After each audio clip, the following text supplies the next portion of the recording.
evening. This is Crown Princess Malice Evermore of Verilis delivering today's shadow surveillance report. The situation has escalated. Over the past several days, I have confirmed multiple coordinated attacks from the shadow forces. Their methods are insidious. First, Operation Golden Pollen. Large quantities of airborne yellow particulates have been deployed across the region. At first glance, it appears to be harmless, seasonal pollen. However, my analysis confirms that this is a biological harassment weapon designed specifically to target energy vampires. Symptoms include sudden sneezing barrages, eyes attempting to self-destruct, which brings us to the second attack. Respiratory sabotage. Because the nasal pathways are sealed by pollen infiltration, I have been forced to breathe through my mouth, like some kind of ordinary human. This has resulted in severe dry throat damage, which is clearly an attempt to weaken my vocal abilities. Coincidence? Unlikely. A silenced vampire cannot harvest energy efficiently. The shadows clearly understand this, but their third tactic is perhaps the most alarming.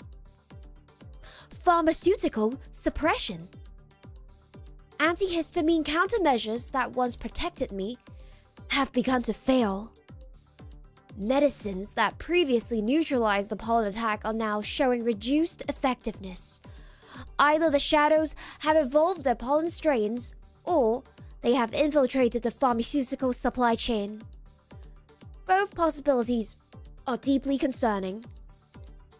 And finally, the most brutal assault yet. Administrative warfare. Today, I was subject to a barrage of deadlines, work requests, and tasks. Multiple operations required immediate attention.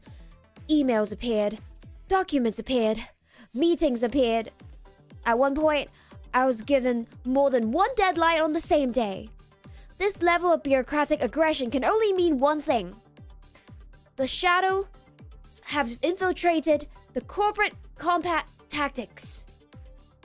However, despite pollen warfare, despite respiratory sabotage, and despite weakened medicine, and despite administrative bombardment, Malice Evermore remains operational. The energy vampire princess of Verilis does not fall easily. I will continue monitoring shadow movements and gathering intelligence. For now, stay vigilant. And if you notice suspicious pollen clouds or paperwork multiplying on your desk, report it immediately.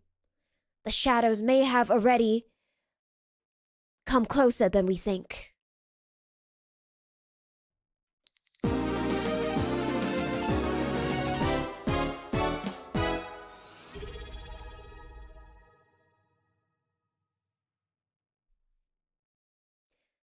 Thank you for listening to my report. Now I will take any questions from the press audience.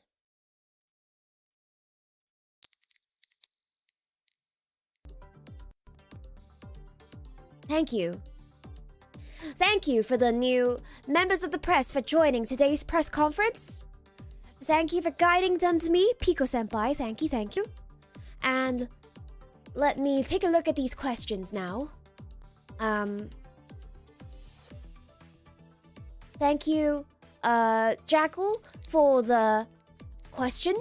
Do we have evidence that may suggest that the Silver Cross may be involved with this pollinator attack? Yes, the evidence is clear. The attack has been very aggressive and much more potent than previous years. This clearly shows that the Silver Cross is involved in magnifying the amount of pollen that is in the air. Yes. Thank you for your question. Let's see. We go back to look at the other questions. Oh. Let's see. And Czechia says, turns out mechanized warfare is ineffective against enemies' pollen-based bioweapons. This is true. Pollen-based chemical warfare is extremely effective and very, very dangerous. We must be alert and very careful. Thank you. Chris Morton says, you're doing your part to fight against the spring shadows. Thank you so much for helping us fight. All support and help helps. I appreciate all of the support in order to fight the spring shadows. Not Another Face Clipper asks, hello, Face Weekly News here. Do we need to burn down all pollen generating forces? That would be very, very wonderful if it could be done without destroying the environment. Unfortunately, burning down the sources of pollen, aka trees, may cause catastrophic landslides, which may actually be the work of the Silver Cross again if there are catastrophic landslides. So, we must not become our enemy. We must not become whom we hate. LPT Kusa, thank you so much for the question. Did Sakura ever found that truck of merch stolen of Offkai 2025? We don't know the whereabouts of such a truck, but perhaps the Silver Cross is still on the run with those goods. Czechia, thank you so much for the question. Can confirm reports suspiciously shaped document pile has appeared on your work desk after returning from sick leave. Oh dear. First of all, congratulations on getting well again from your illness, but it is very unfortunate that your workplace has been sabotaged by the Silver Cross. We must join hands and fight the good fight to make sure that these forms of Silver Cross harassment do not continue and do not grow. Asterisk says, currently need a revive due to a pollen attack. Happy 4th and to many more. I see. You too have been affected by the attacks of the Silver Cross. I hope you can work to fight off their harassment soon. Shadowroo, thank you so much for the question. Have air filtration / purification methods been taken into consideration? Yes, actually, now that you have reminded me. Let me turn on my air purifier. We must use all the possible methods in order to fend off the attacks.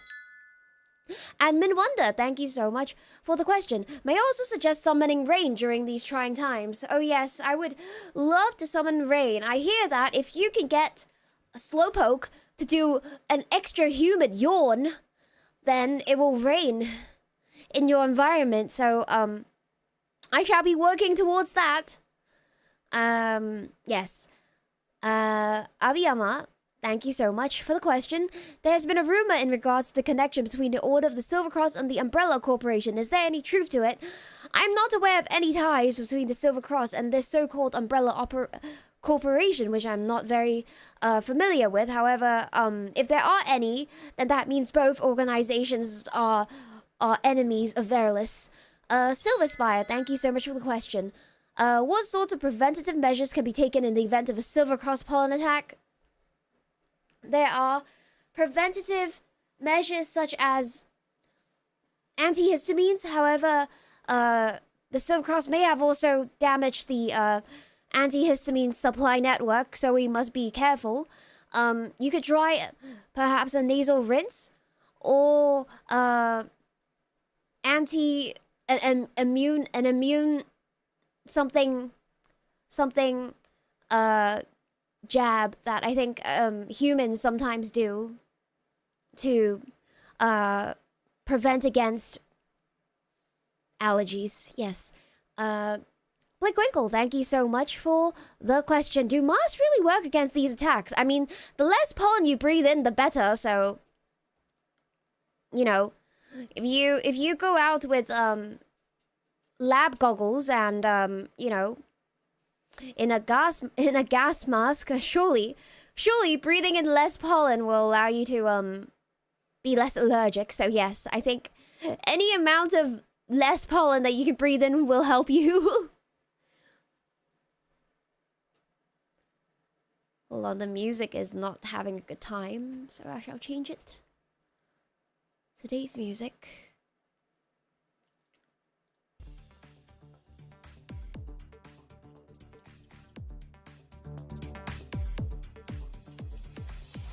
There we go. There we go. Alright. The Grease Man, thank you so much for the question. You got this delivery from the Silver Cross? For Miss Malice, that's me. It's a huge bag of pollen. Do you want me to set it down here or is anywhere fine? Whoops. Oh dear. Oh dear. Allow me to harness the power of the wind to fly away from this situation. It seems like we have a situation here. Toodaloos.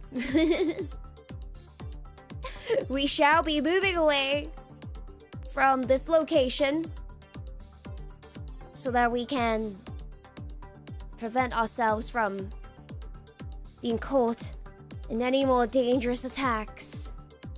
Shall we head back to where it's safe, to our territory? Dear Malistocrats, follow me. Follow me. Ta-da! Isn't that quick? We got back here real quick. Very fast. Seems like our press conference location has been sabotaged. So we need to get to this new location quickly. I'm glad to see that you are fine and safe. And we can continue to discuss all of our different findings from all the things that have been happening in the past 2 or 3 months from the shadows. Here, where we're safe. Yes.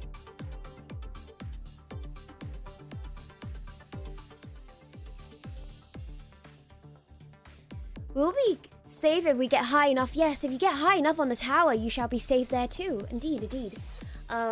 Yama the God, thank you so much for subscribing in tier 3 for 3 months in advance. Thank you so much. Really appreciate it. Thank you, thank you. Allow me to back read as well a little bit. Let me just take a look at the other tab. What have I missed? Gold Phoenix, thank you so much for 4 months membership. Malice energy storages remain unharmed. Yes, the energy vault is currently unharmed despite being pulled together by flex tape, but it's all good. Don't worry about it. Toast Enthusiast, thank you for the 4 months membership. You just gave up breathing, might be short of life, but at least there'll be allergy-free one. I see. That works too. If you stop breathing, you'll also not breathe in pollen. This is true. One Tegatus, thank you so much for 4 months. Helping in the fight against the Spring Shadows attack. Thank you so much for joining into the help. Really appreciate it. All your help helps a lot. Vampire Captain Carry, thank you for 4 months membership. You don't much mana, but can cast some curses on the Silver Cross. Thank you. I appreciate any mana of curses on the Silver Cross. It will be very helpful for the future. Preventative measures. Like Arise, thank you so much for 4 months membership. Take care and stay safe. Always wishing you the best of health. Thank you, thank you. Thank you for the 300 bits, Tegatus. Lady Malice, have the Malistocrat jail defenses held up against the assault, or will we need a spring cleaning? The jail is actually one of the safest places that you can be against any and all troubles. So if you just stay good and quietly in Malistocrat jail, everything will be fine. Fuwata, thank you so much for 4 months membership. Thank you, /7. Thank you so much for 4 months. Pojaman, thank you for 4 months. Chekia, thank you for 4 months. Arigato. Saibo Amaru, thank you so much for 4 months. Arigatou gozaimasu. Digital Cannery, thank you so much for 4 months. Silver Spire, thank you for 4 months. Curse the Shadow of his pollen, indeed, indeed. Maxi, thank you for 2 months. Thank you. Nix, thank you so much for 3 months. Arigatou gozaimasu. And then, so man, all the membership renewals from earlier. Jackal, Likerize, Seno, thank you for 4 months. Daniel, aka Amagi Best Fox, thank you. Pizza Ski, thank you. Grill Sauce, thank you. Deceptric, thank you. Arigatou gozaimasu. Alright, here, I'm back to live chat. Hello. Hold on. Tame the World, thank you so much for 3 months membership. Arigatou gozaimasu. Ken, thank you for the super. Maybe I suggest that we purge the Silver Cross. See, that's what we're working towards. Yes. We're working towards it. One day we shall weaken the Silver Cross and they will no longer be attacking us. Yes. I have my umbrella on because I had to fly over here from the press conference because we were attacked by a member of the Silver Cross in the audience that tried to create a pollen chemical attack on all of us, all of the members of the press and myself, so I had to keep all of us safe by doing this. I hope you flew over safely and you feel okay, no motion sickness, no nothing, all good? Everybody feeling okay? We feeling good? Hold on, my chat stopped updating. YouTube? Oh, there we go. There you are. Okay. Off to work? Alright, have a good time working. What a perfect timing. Oh, thank you so much for joining membership. Yeah, thank you for saving us. No problem, of course. I'm here to keep you safe, as always. Pollen counts as a biological attack, yes, but getting out of there is important. Indeed, indeed. We must, keep ourselves safe in these trying times. Hana kara mizu ga demasu. Ah, that's right, that's right. I have tried last night for the first time a nasal rinse. I finally gave in. I bought one at the drugstore, at the pharmacy, and I boiled some water. Waited like 30 minutes for the water to cool down in the kettle. But then I poured it into the plastic, like, rinse squeeze bottle. And it was still too hot after 30 minutes. So I thought, I was a little scared that the plastic would melt and I would be, like, spraying microplastics into my nose. But it should be fine, hopefully. So I waited a bit more until it didn't feel too hot to the touch anymore when I was like holding the bottle. And then I used it. And it was awesome. I mean, I felt like I was drowning, but also like, yeah, also a lot of the, I don't know, like it just washed all the bad influences of the Silver Cross within my sinuses out. Yeah. It's like the Silver Cross juju came out in a form of a large mucus. Yeah. So the Silver Cross became a mucus and then it got dislodged in my nasal cavity, and then it came out from being sprayed with salt water. Thank you so much for the 200 bits, Yama the God. Thank you. You were subject to attack from the Silver Cross. I thought I would have been able to smell them as they approached, but their damned pollen masked their presence, and this is the end for me. I send you the last of my mana in hopes it will help you overcome this new threat. May it find you well, Lady Malice. Oh no! Please do not succumb to the Silver Cross. You can still fight. I believe in you. You have to stay strong. You can't let them take over you like this. You can't let the pollen take over your body like this. You must use a tissue and remove all the mucus from your nose using the power of your lungs. Just breathe out from your nose really hard and hope a lot of it comes out. Good luck.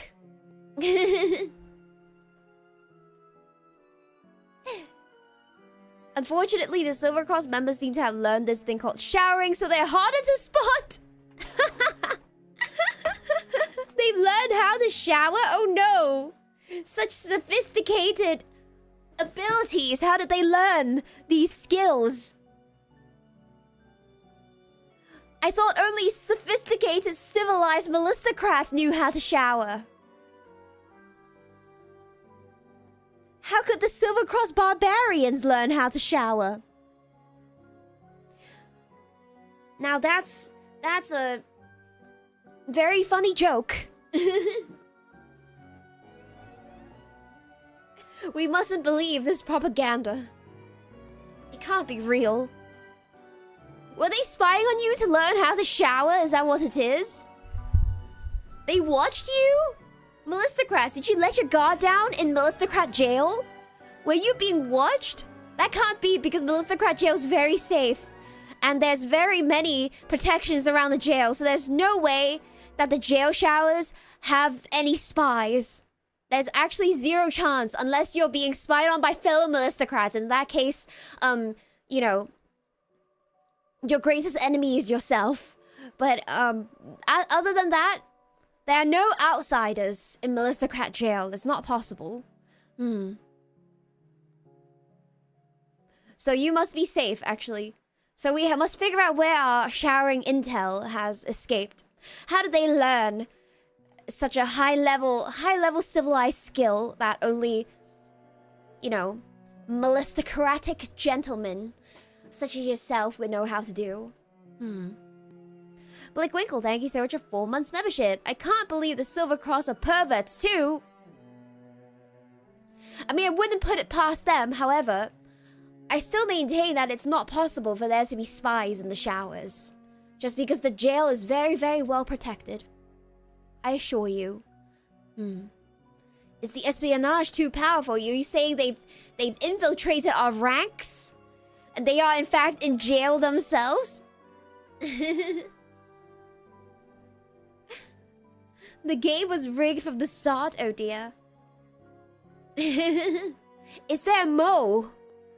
Oh well, how are we gonna tell who's a spy and who isn't? Play Among Us? How are we going to be able to tell? What are the marks of a member of a Silver Cross that something, you know, something they can't help but reveal because of their evil ways? Do we have to call an emergency meeting? An inquisition? Are they impersonating you? Did get a pollen attack in the press conference and we never saw them coming. Oh dear, that's true. This is true. It's very dangerous times out there. Nobody would have expected that, yes.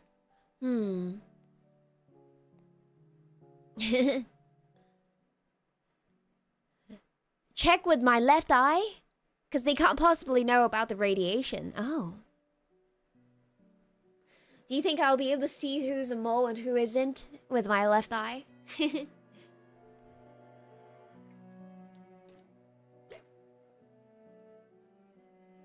Ask them if they know what color Malice's eyes are. Wait, what's the correct answer? As in, Malistocrats know what color my eyes are, right? So that means members of the Silver Cross don't? That how it works?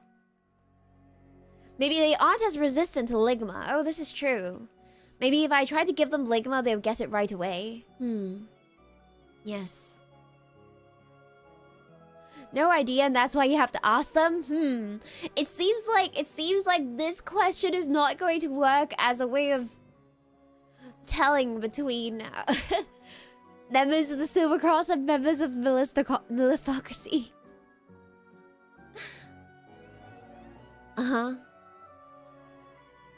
What other ways could we possibly tell?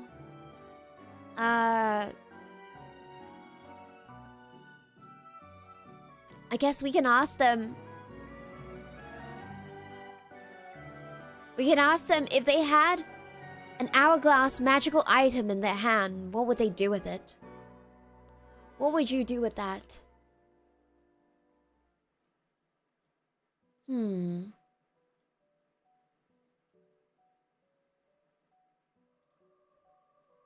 They won't have darkies. Oh, that's a good one.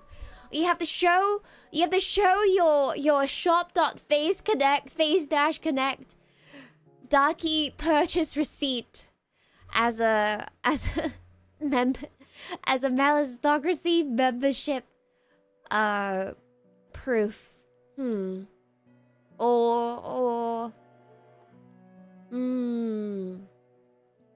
You ordered your darky last night? Nice. Nice.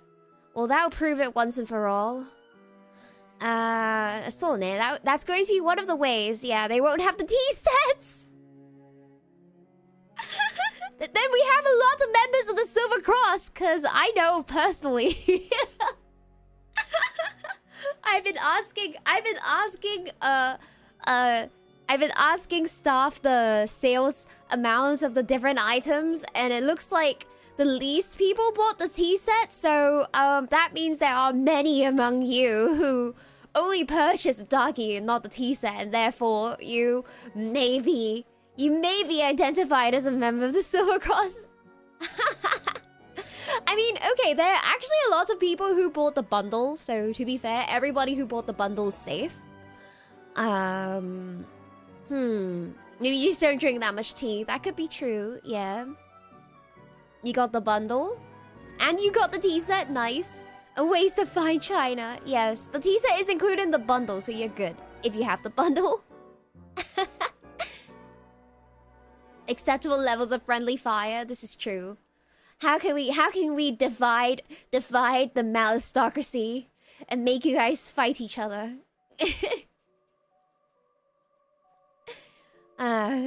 Make you guys fight each other. How can we cause a civil war? How can we create chaos? Yeah.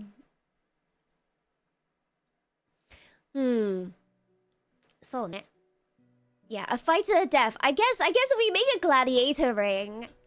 We make a gladiator ring, and then they just have to watch what kind of moves you use. You know, maybe Silver Cross fight in a different manner than regular Malistocrats. Yeah. And, like, I think if a Silver Cross member were to come across a hourglass, they would immediately throw it at me and try to trap me in it, so, yeah. Jackal! Thank you so much for the Akaspa! Hold on. Before we go ahead, I must first fix the energy vault because that is of utmost priority. We must protect our energy or else our defenses will be weakened. But thank you so much for injecting so much valuable energy into the vault. I shall now make sure that we can retain this energy and use it very efficiently. Thank you very much. Alright. Lady Malice, Sergeant Jackal reporting from the front line of the Pollen War. I regret to inform the situation is grim. Our supplies of Claritin and tissues are low, morale even lower. We will press on nonetheless. For Verilis, for the Malistocracy, and for evermore. Thank you so much for your report, Sergeant. Do we call sus on the spelling of Verilis and Malistocracy in the message, in the report? Or do you think the sergeant is just writing this message in a hurry and so he's not been compromised? Do you think he's been compromised because he spelt my home Verilis wrong? Has he been compromised, chat? Do you think he's being mind controlled by a member of the Silver Cross to write this message? His eyes are being obscured by his tears because of the lack of Claritin. Oh, that's true. That's true. He's all gooped up. Maybe it's very difficult to type. He had to be quick. That's right. He had to be quick. All right. I'm gonna believe you, Sergeant. I'm gonna believe you because you've been fighting the hard fight. You've been fighting the hard fight. I've been trying to use different medicines on different days. So some days I'm having Claritin, other days I have Allegra, and then some days I have another different one. And I think the effects are vary day by day, but if I kind of switch it up, it helps a little bit. Yeah. Flonase for seasonal allergies. For me, it depends. Like, one day Claritin won't work at all, but then if I switch it up, it works.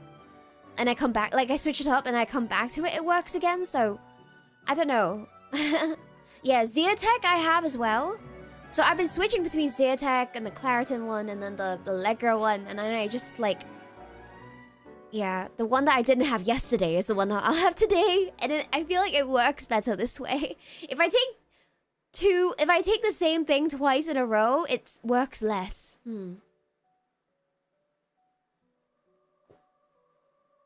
Yeah, oh, I've been using the nasal steroid sprays too, the one where you like spray into your nose. I've been combining that with the today I took Claritin.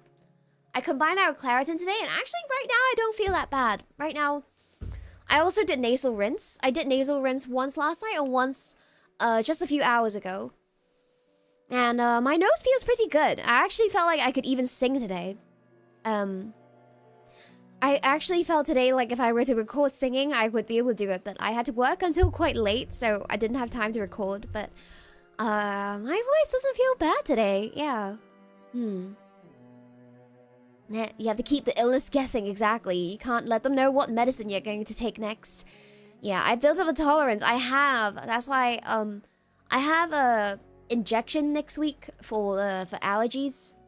Hopefully that will help so that I can lay off the medicine a little bit. What brand of nasal spray? I actually don't know. I bought the one that was just at the store that they were advertising. Just Japanese brand. Yeah. Oh yeah, you need to be careful with nasal sprays to not use them too many times. So, the rules on the nasal sprays say that you can use them up to 6 times a day, but between the times you use them, you must keep 3 hours between the times that you're using them so that you don't use them too often. I actually really only use them once or twice a day. I try to keep it quite far apart, so yeah, I try to keep safe. You never tried an injection? Me neither, but BB Biscuit told me that it works good, and she's allergic to a lot of stuff. Moonish Daydream, thank you so much for the super. Miss Malice, I'm a soldier from the Malistocrats, so since you're a vampire, would you say sleeping in a coffin will help avoid pollen attacks? Well, I guess if you sleep with a cover on top of you, it might help, but I think that if you have an air purifier or a humidifier, it will help too. A little bit of humidifying will help the pollen way heavier so that it doesn't float in the air as much. And just to reinforce though, I am an energy vampire and not a blood vampire, so I don't really sleep in coffins. It's not really my aesthetic, you know? I like gothic architecture, but not coffins and graveyards and skeletons and, you know, especially not crosses. Especially not silver ones. So, yeah. Wouldn't use them for too long either. Yeah, only when you really need them, I'd say. Yes, very refined gothic vampire indeed. I'm not undead. Because your energy actually keeps me alive. I'm alive because I can absorb energy from the environment. Claritin D and Mucinex? What's Mucinex? Nandesho. Is it a kind of spray? I don't really know the US brand names. It's a sinus and nasal relief medicine? Severe congestion and cough. It's for clearing up mucus? Oh. Okay, I've never had this before. I see. For throat congestion, I see. A canned saline spray may be easier than boiling / cooling water for the rinse. Yeah, that's true. I wonder if I could buy a canned one. Like it's just pre-prepared, right? I know what you mean. Yeah, boiling and cooling water is kind of annoying. BB said that I could just use bottled water if I need, but apparently it needs to be distilled water, which is different from just bottled water. Yeah. Expectorant? That sounds like a Harry Potter spell. Expectorant. It sounds like you would wave a wand with that word. What are some weird words that sound like they could be spells in Harry Potter? Decongestant. Expectorant mucosa.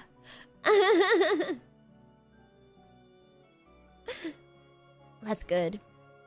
Lots of medicine names sound like mage names. Medication sounds like they're wizard names. This is true. Wingardium Leviosa. Expectorant. Do I regularly eat tomatoes? Actually, no. Not really. Although, I sometimes buy mini tomatoes to eat, just as like a snack. But like, it's not cheap to get fruit and veggies here. Like, I don't know, I get like a small pack and it costs like 200-300 yen. And I feel like that's so much money for a little bit, for like 8 mini tomatoes. It's like really so little. Yeah, it's the mini cherry tomatoes, yeah. But I buy like 1 pack and sometimes I eat them. So maybe like once every other week I have a pack. It's not that frequent because I don't actually go to the supermarket that often. But when I go, I do buy one. Yeah. Demineralized distilled moment versus distilled. Yeah. It's like, which water can we use?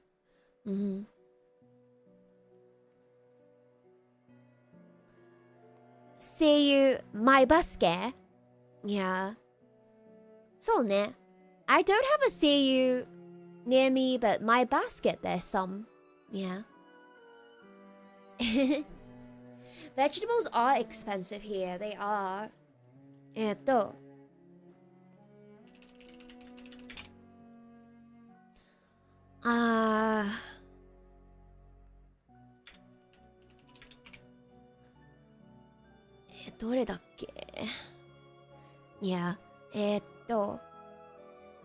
I remember reading about how there's like this new type of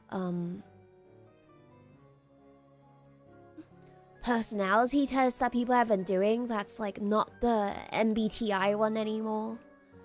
どれだっけな? I saw a really interesting one recently.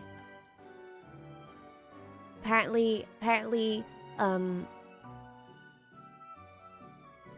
MBTI is for boomers now. It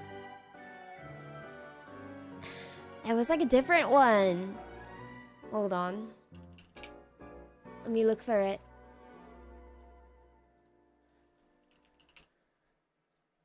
Nankadoka.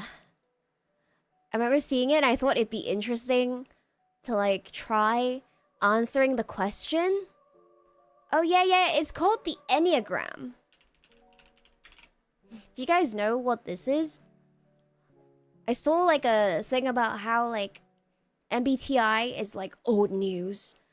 By the way, I think it's really funny because I saw this video about how they say a lot of people with some spectrum of like ADHD tends to be like INFP or ENFP because of the way we answer questions.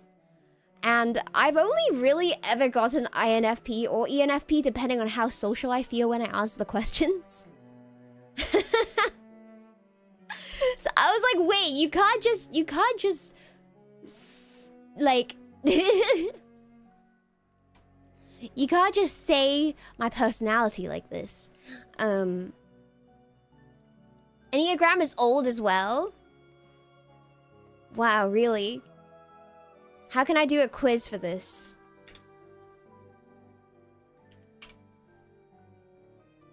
All right.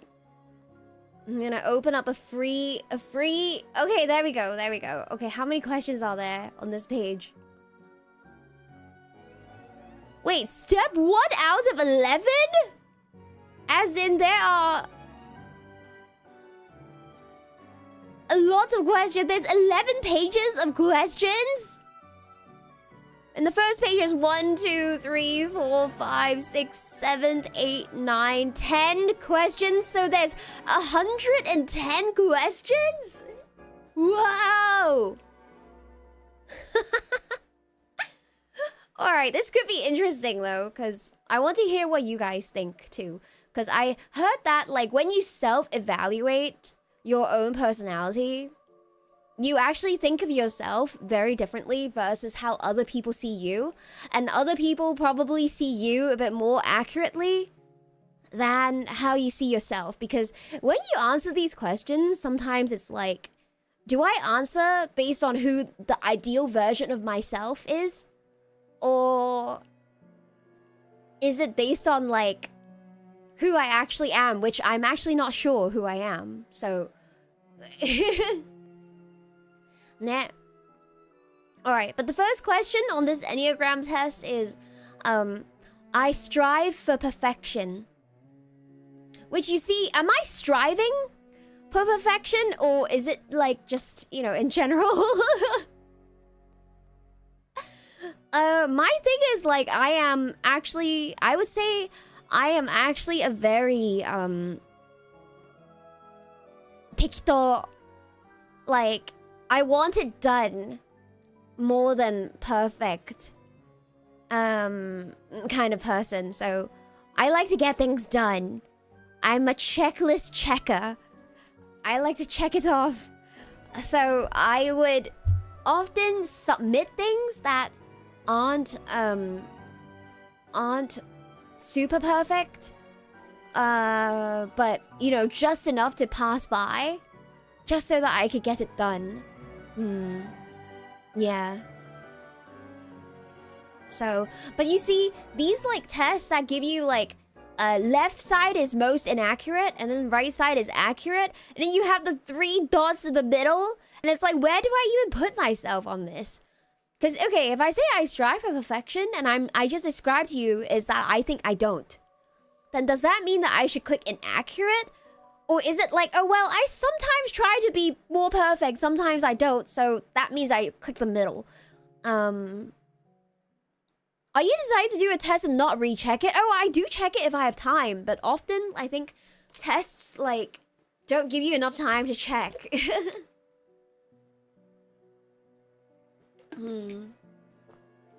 If you strive for perfection, you end up doing nothing. That, I hear that happens with perfectionists. Like, true perfectionists will do and redo and never be happy with what they're doing. So much so that, they actually end up not doing anything. Hold on, maybe I could show this screen. Wait, let me just open it up.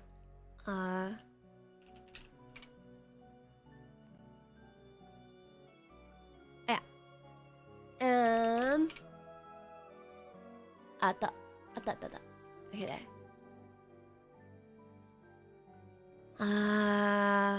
Alright. Let me show this on the screen a little bit. Hold on, we're just gonna get a little bit close, chat, okay? I hope you don't mind.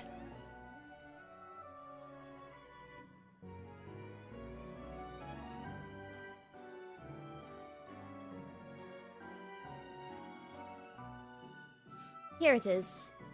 Oh wow, it's even perfectly somehow the perfect size. You see, I strive for perfection,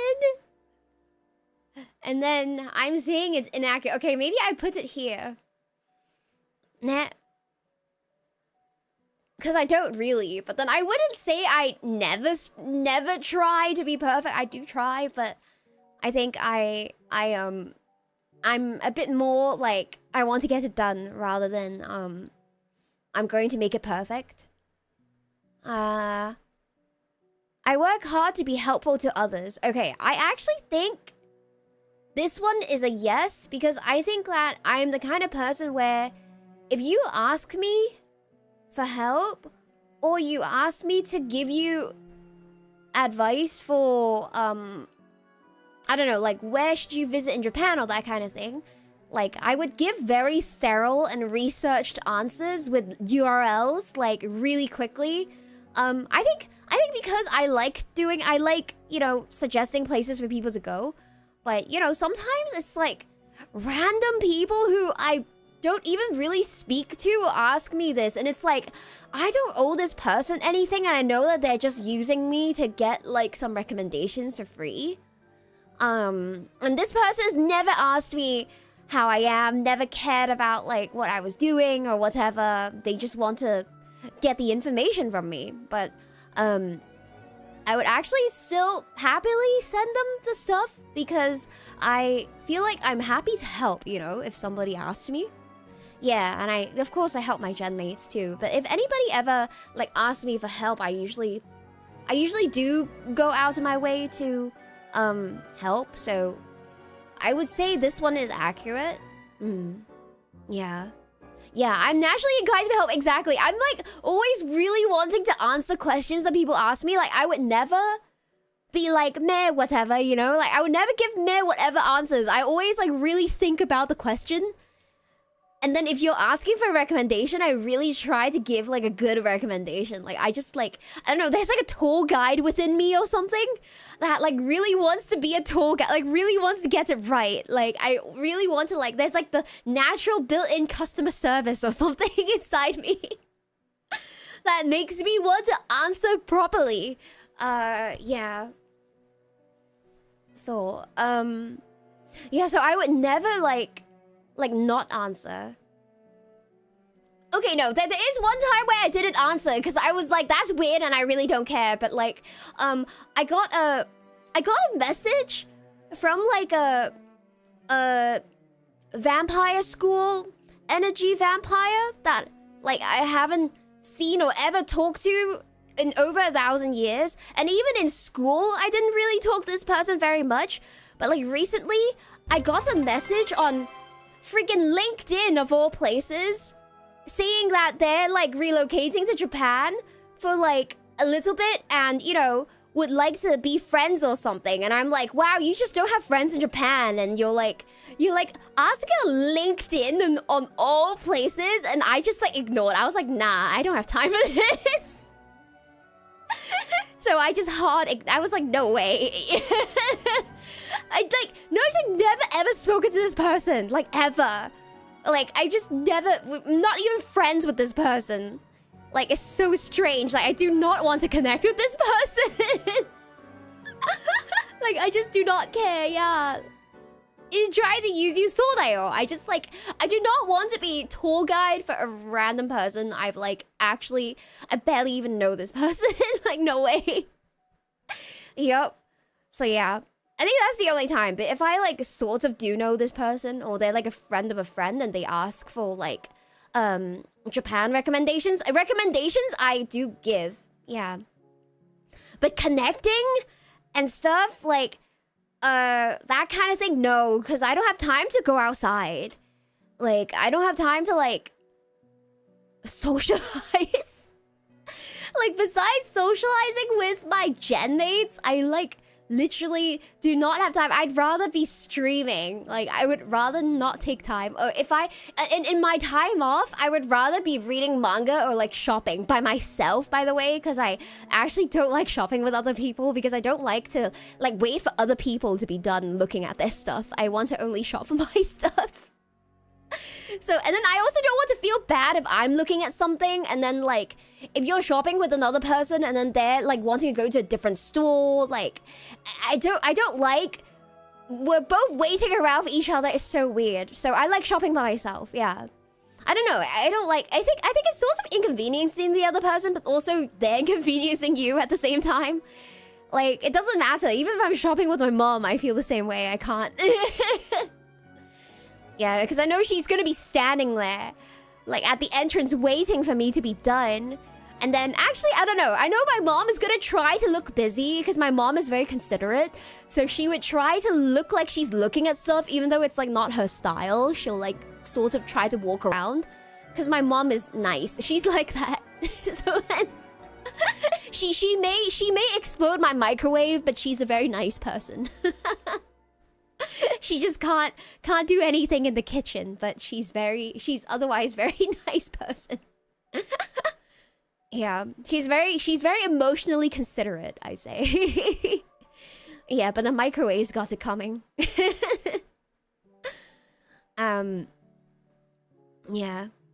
Can't let go of the incident. Oh my gosh, I will tell it for the rest of my life. Okay. It is important to me that other people like me. Ooh. I feel like this is one of those things where if you don't know if people like you or not, it doesn't matter. But also I feel like, okay, I feel like at work, if I never have to really interact with this person, even if like I know this person doesn't like me, I actually wouldn't care because I can just pretend they don't exist. Like if I don't have to be forced to work with them or something, and they're not like putting out attitude or something, and then for the most part, like I feel like my normal daily life, I don't have to ever think about those people. So yeah, it probably wouldn't matter to me. It's different with like streaming, right? Compared to like just like regular people. I think of course in streaming you want your viewers to like you, you want your fans to like you. You know, I want Malistocrats to like me. But then but you also know that not everybody has to like you, and it's the same with like just like your life maybe. Yeah. Like I think for the most part, most people don't like tell you to your face that they don't like you. Even if they don't, they'll just treat you weird. I had one of my former bosses. I don't know, she was a terrible boss to be honest, and she had no business leading that department.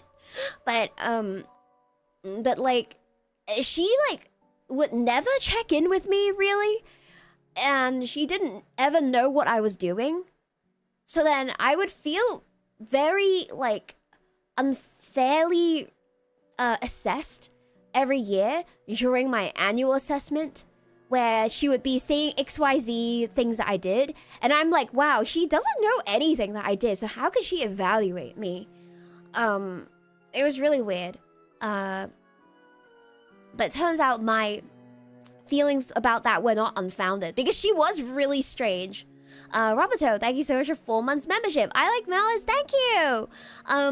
Yeah, no, she was really strange because she would act really, I think, cold, kind of too professional almost, towards like people who were junior to her, position-wise. But then she would be like really chummy and like friendly and weird with people who she feels are like on her same like seniority or higher seniority than her. Which is why the people who are more senior doesn't feel that way about her. But then the rest of us who are like more junior, we're like, it's like she doesn't want to sit with us kind of thing. It's like really strange, which is like, it's very different from our usual like culture, which is usually quite flat. Yeah, she would treat people who are beneath her very coldly, including me. So, yeah. Yeah.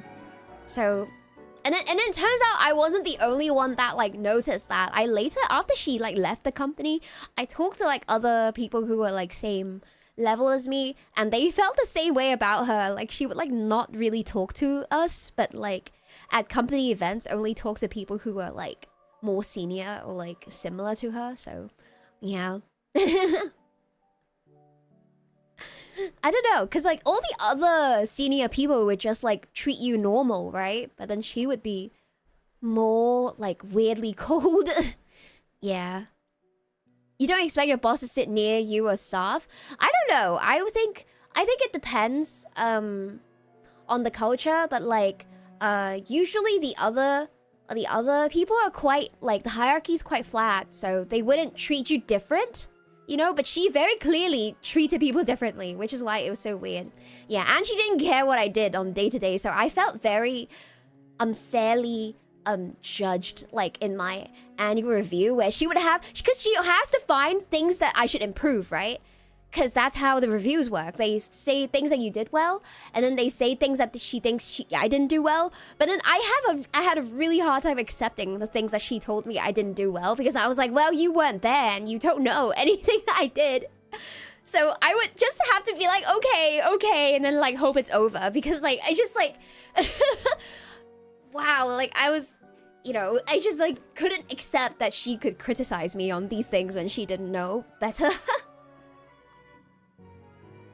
Mm-hmm. Yeah, she's going off vibes, exactly. Mm-hmm. Yeah.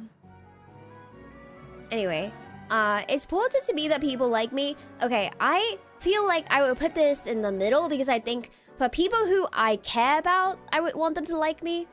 But For people who, you know, I don't really have to interact with, like, ever. Like, I felt like my boss at the time didn't like me, but I also didn't care. And I just, like, I just continued living as if nothing. So it was just kind of whatever. Because she wasn't really in my business. So, like, besides the annual review, which was kind of annoying, like, I didn't really have to deal with her outside of that so much. So we didn't really work on the same things either. She, like, worked on her own things that were, like, just herself on the team. It was really strange. Yeah. Have I ever actively disliked someone?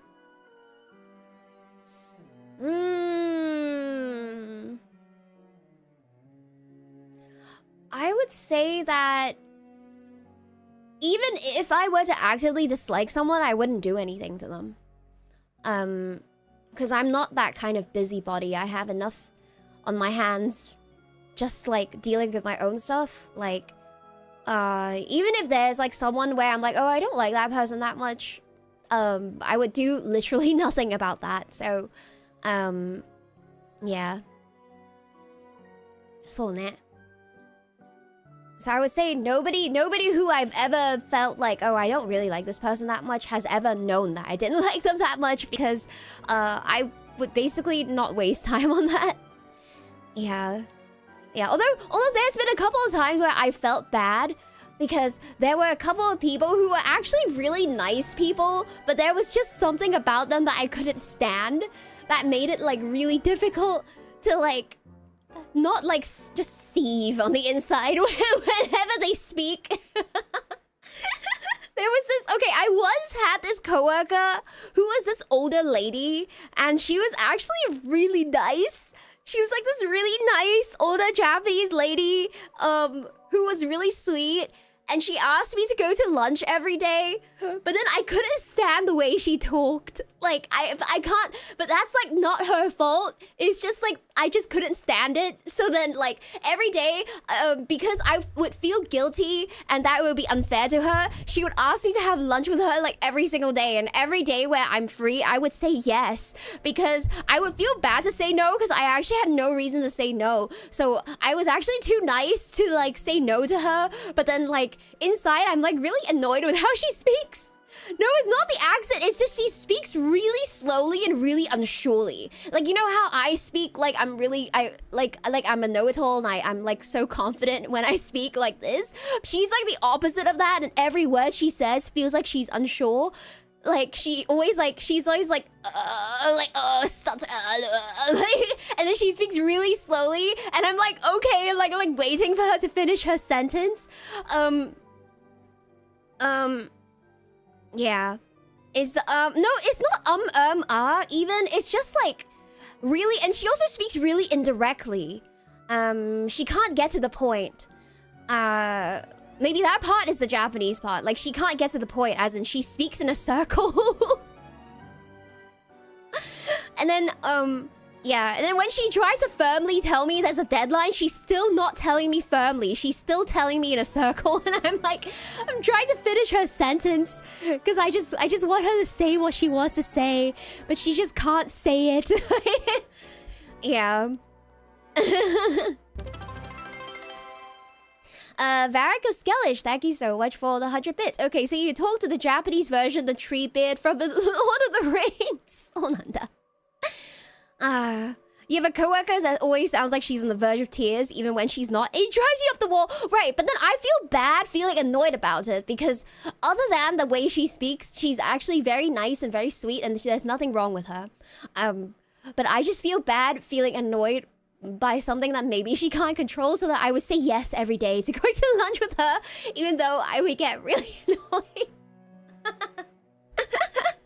Thinking about that, I was like, wow, why didn't I just say no?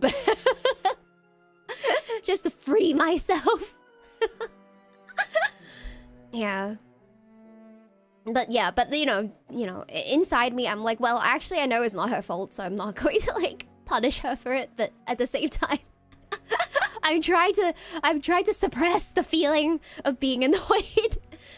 Yeah. You can politely know her because she might not know. I don't know if it's something that she can change. I feel like it's a very fundamental part of her personality.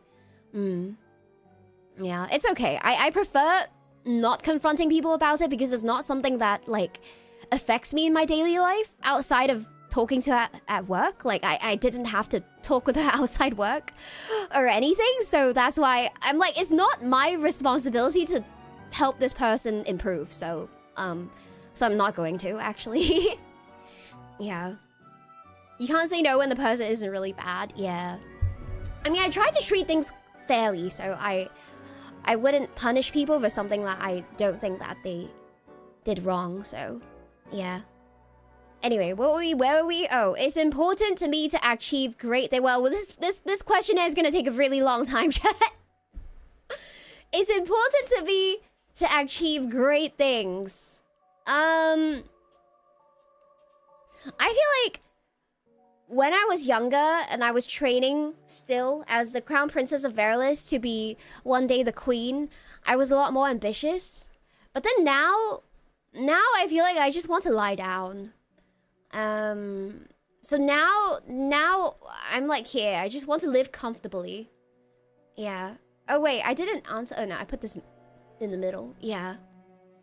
So now I don't want to. I just want to be relaxed. I make more significant contributions than the average person. Depends on in what. I would say the average person. Okay, we have to think about what is the image of the average person. How many contributions are the average person making? Probably not very much, right? Probably not very much. The average person isn't a VTuber. What contributions are the average person making? Contribute to what? Exactly. I don't know. Would I consider myself better than the average person? Just taxes? Nah. Yeah, it depends on in what. Exactly.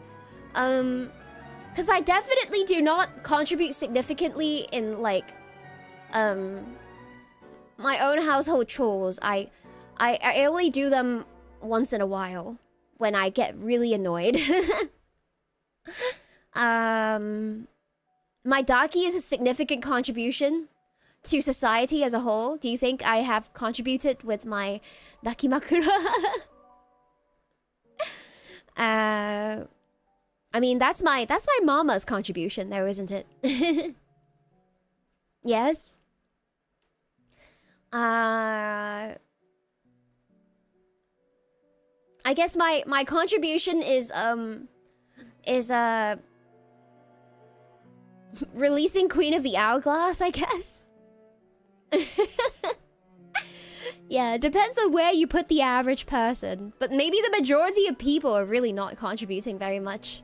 This daki will save... Oh, you're right. The daki is a shield. The daki is a shield. Yeah, it saves lives. Okay, if we're talking only about the Malice Evermore Dakimakura, then this is accurate.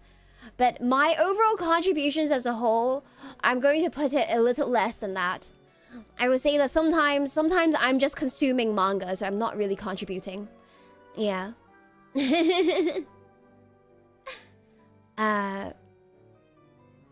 You make everyone happier than the average chatter, do I?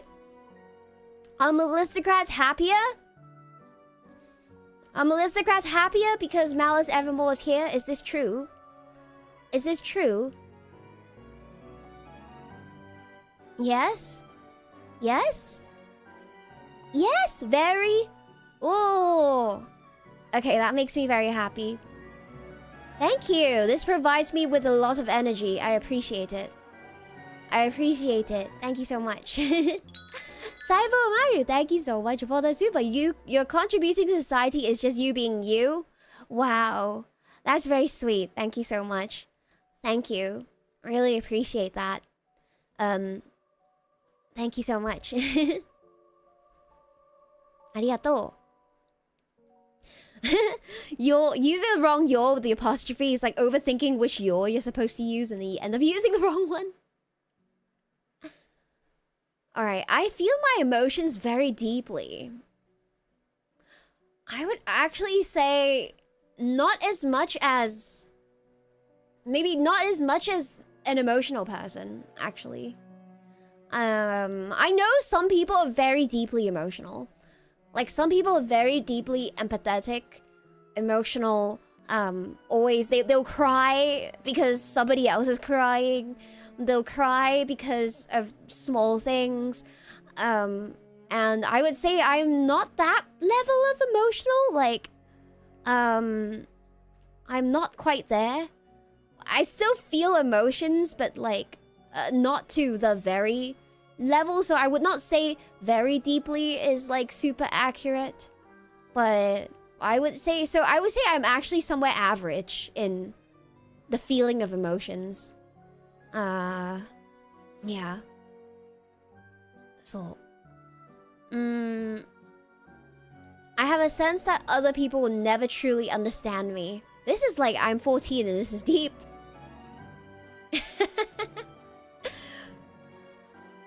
I have a sense that other people will never truly understand me. You can never truly understand the emotional turmoil that the shadows bring.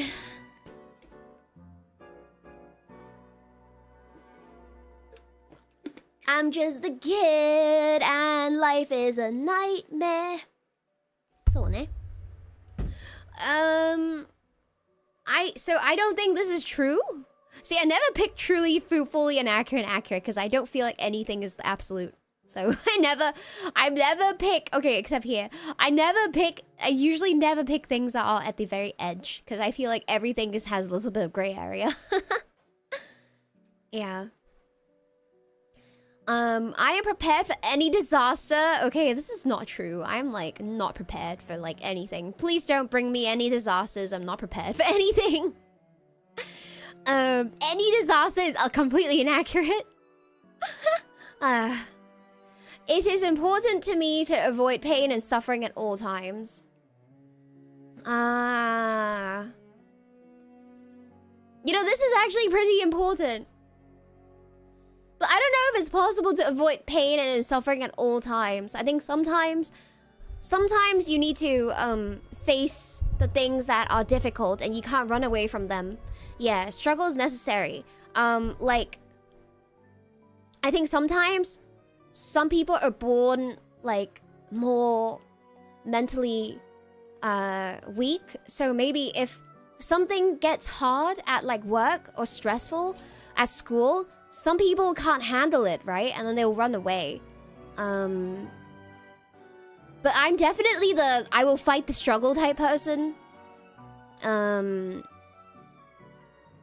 I think I definitely come from a family that fights the struggle. So I would say that I don't know. I would say that yeah, Malice is guts. So I feel like I'm the type that if a struggle is coming, I would plan on how to struggle through it to have the least pain possible. Astral Fury, thank you so much for the super. Mally is too busy with the polynocalypse. That's true. It's very difficult fighting the struggle out here. Do I think deeply about things? Oh, I skipped thinking. Oh, because I don't read deeply about things.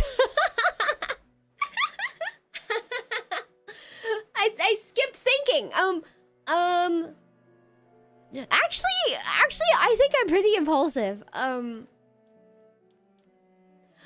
think I let my vibes like guide what to do, and then I just use my thinking on how to implement, how to execute after I decided what I was going to do based on vibes. Like, I don't think deeply about why I'm going to do or buy a certain thing, but I will like use my thinking only to try and implement this thing. So, yeah, we have 11 pages, but I spent half an hour. So I would actually, depends on what we're thinking deeply about, but I actually make a lot of snap decisions. I'm like here. Yeah, and then it's important to me to avoid pain, so I don't purposely try to give myself pain, but I actually don't purposely avoid it either. If it's necessary, I will fight it, basically. Yeah. Alright, page 2, guys. Whoa!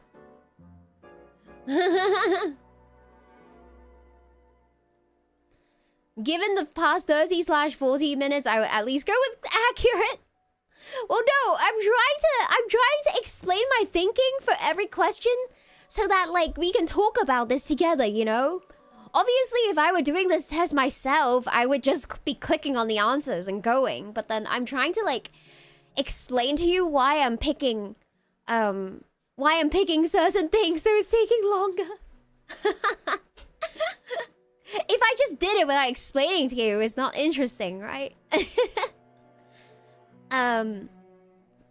Alright, I seek out experiences that I know will make me feel happy or excited. You do the same way you strategize in games. I try to strategize with the chat, because obviously if I'm playing Slay the Spire by myself, I just think by myself, and I make really fast decisions when I play by myself. But, like, you know, if I'm playing and you guys are watching, then I usually do ask what you guys think. Yeah. So. You just feel so immersed. Have I took a test called the RADS? Oh, I have not. What's that? I seek out experience that I know make me feel happy or excited. Okay, I think this is accurate. I think I do try to do things that I think will make me feel happy. So, like, for example, I will book myself... I will go to, like, onsen on my own, even if I feel like relaxing. I will, book myself spa days often. If I feel like I want to do that, so I will actually just go for it. So, yeah. It's mostly about relaxing, though. Yeah. I see the positive in every situation. Okay, I'm actually a very optimistic person. I'm actually disgustingly optimistic. I would say in life in general, I'm very optimistic because I believe that I'm very lucky. So almost everything that I do, even if I fail, I feel like it just means that there's something better for me down the line. And then later, when something good happens, I'll be like, oh yeah, that time before, I failed the thing that I really wanted because there was a better thing that was meant for me. You know, I generally tend to twist everything that happens in that way. So I'm very disgustingly positive. Yeah. Yeah, like, you know, if I ever have anything good happen to me, every time something like that happens, I think, oh yeah, all of the failures in the past, all the suffering in the past was leading up to this moment. And that's why it was meant to be. Yeah. So I always think like that. So I think maybe not every situation, but I'm very positive. Yeah. Better than pessimistic? Yeah. No, I think it's very dangerous to be pessimistic in everything. Because you might actually be depressed. I don't know. Yeah. I feel like it's a pattern for people who maybe need help actually to be very negative people as well. So yeah, just take care. It's going to be really hard for me to understand the pessimism, I think. So I'm a really bad person to talk to if you're a very negative person. Because I'm not going to understand why you're being so negative. But I think, like, an endless negative mindset spiral is really dangerous. So just take care. If you feel like you are a bit like that, I think maybe consider, like, I don't know, finding resources that can help you, yeah. I think doubting every once in a while is fine. We all do. But, I don't know, though. I think the problem with me saying this is that I think people who really, really need help always think they don't need help. People who really are obviously really negative, really need help, always thinking yourself into a corner, always think that nobody can help them. And they also think that they're right. So then nobody can help them. So it's just it's a spiral, isn't it? Yeah. Yeah. So I don't know, but I think the best thing, it's rough, I don't know. The best thing you can do is not feel like you have to change other people, or that you have to, you know, be the one to save them or something. Like, because if anything happens, like, I don't know, I don't think any one person deserves to feel like guilt over these kind of things. So, yeah. No, I'm sure, if you're here and you're listening to me, I think you'll be okay. I think you'll be okay. Yeah. Because I think people who can find joy in their hobbies, whether it's watching streams or whether it's playing games, just in your daily life, if things can still bring you joy, I think you're okay. And I think that we're going to get through this, yeah. Varicus Skellish, thank you so much for the 100 bits. The immovable negative doom scroller Malice versus the unstoppable Malice optimist Maxa. Who will win? Okay, but I'm not a negative doom scroller. I actually have fun doom scrolling sometimes. Like, I'm watching like reels and I'm having fun. Like, some of them are funny. I'm like laughing and stuff. Like the other day when I was describing that really stupid reel about the woman using a washer dryer and who shrunk her pants. And I laughed so, because I was also doing my laundry, and then I came across a laundry reel, and I laughed so hard. It was so silly. Yeah, I was hope scrolling, actually. I was joy scrolling. It was so whimsical. No, it was just the way she laughed, and because she put like an effect on her voice, she sounded like a chipmunk.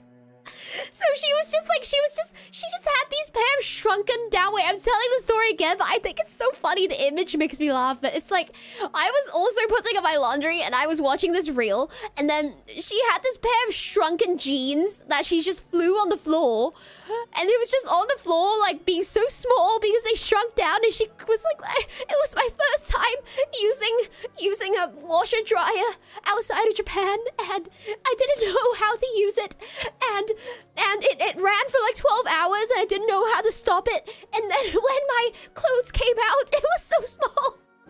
And I couldn't stop laughing because what do you mean you didn't know how to stop the dryer? What do you mean it ran for 12 hours and you didn't know how to stop it? And she was doing this laugh. She was doing like the...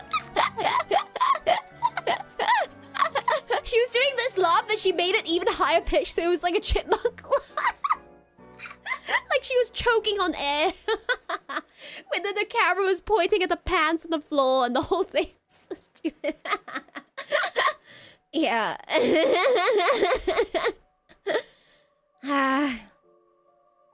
Yeah. At least they were warm. Yeah. Oh, drive for 12 hours, got to be engaged. I don't know, she said just ran an auto for 12 hours and she didn't know how to stop it. I don't even know how that works. Anyway, I'm not afraid to tell someone when I think they're wrong. Afraid to tell someone? I think it's more like it's either I'm not afraid to tell someone they're wrong, or I don't care to tell someone they're wrong. But I'm never like afraid to tell someone they're wrong, I would think. Unless it's like not the right situation. I don't know. I would tell somebody they're wrong if I'm in the position to do so, and it's correct to do so. So I would read the air for it, but I wouldn't randomly cut somebody off and tell them they're wrong. Like, if it's not needed, especially. So I would say it depends on the situation. I put this at 4. Yeah. I let other people make decisions. Actually, I do. Yeah, I do. I do. Like, we, you know, when we work together as Saga, And BB actually helps us organize a lot of stuff because she's really good at it. And I let other members of Saga who are better at certain things like make the final decisions for stuff just because I think they might have a better eye for it. Like, I think BB has a better eye for art. And, you know, they obviously, BB and Nitty have better eye for, like, rigging and animations and stuff. And, you know, Shinon has a better ear for music. So, you know, I'm okay with usually what they feel is right. Yeah. I mean, I'll have my own feedback for my own stuff, but, you know, other details, usually I don't. I let them take the reins, yeah. So I'm not really a micromanager. I'd say I'm actually, yeah, that also comes with me not striving to be perfect. I think I'm actually very tikto. I feel like I would be a really bad manager at work because I would be like, that's okay. For everything. Because I'm very not striving for perfection. Like, if it's okay, it's okay. You know, it works. Yeah. I don't fix it if it's not broken.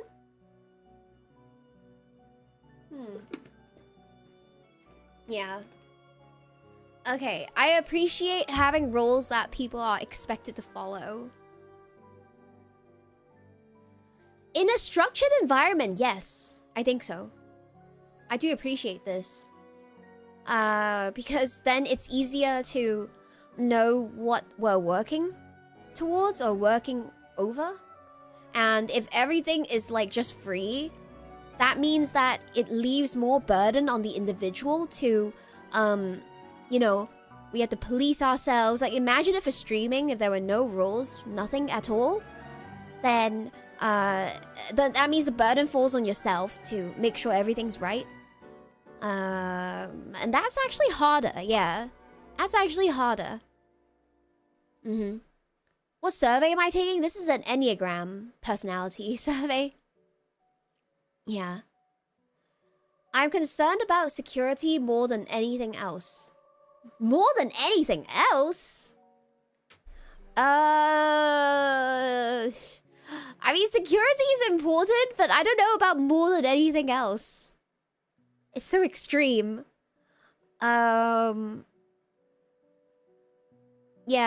it's so extreme.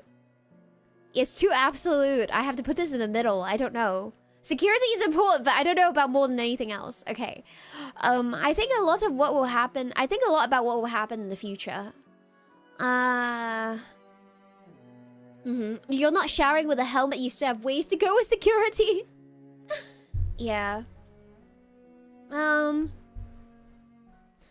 What will happen in the future? Do I think a lot about it? Actually, maybe not enough. Maybe not that much. I would say I actually don't think that much about it. I'm not much of a, like, far future planner. I'm very much a next few weeks kind of planner.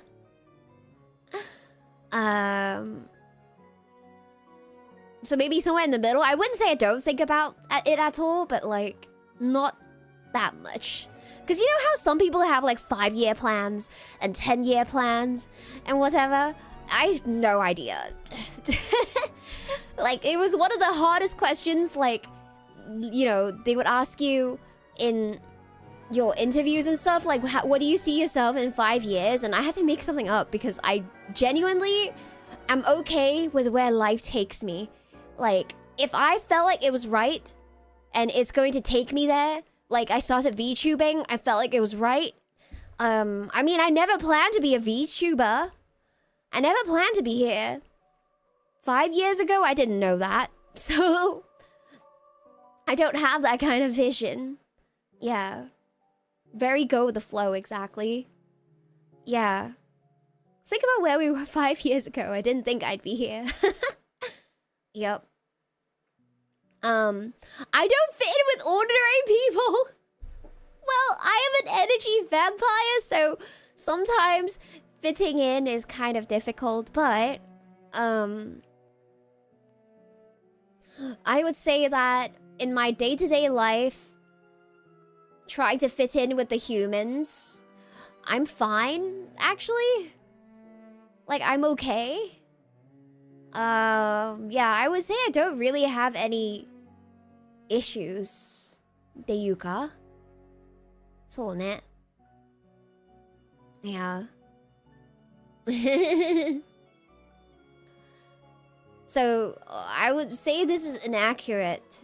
I'm trying my best to fit into human society as a vampire.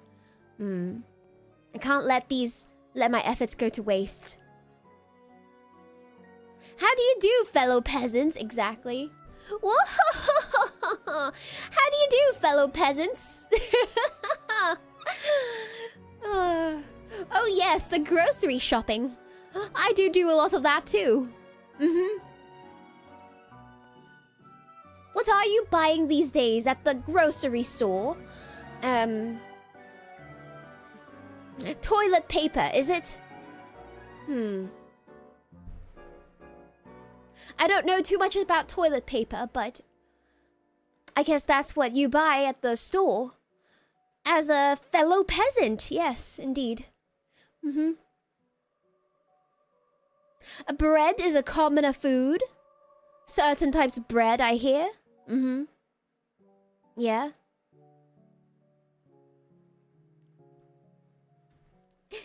That's right. I fit in very well with ordinary people, so this is inaccurate.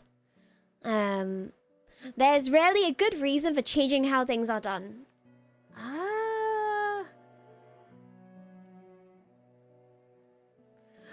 Okay, I feel like if there's something that is wrong and needs to be changed in your daily life, you probably should change it or should work to improve it. It's like if I've always washed my clothes by hand and now there's a washing machine, should I continue to wash my clothes by hand or should I buy a washing machine?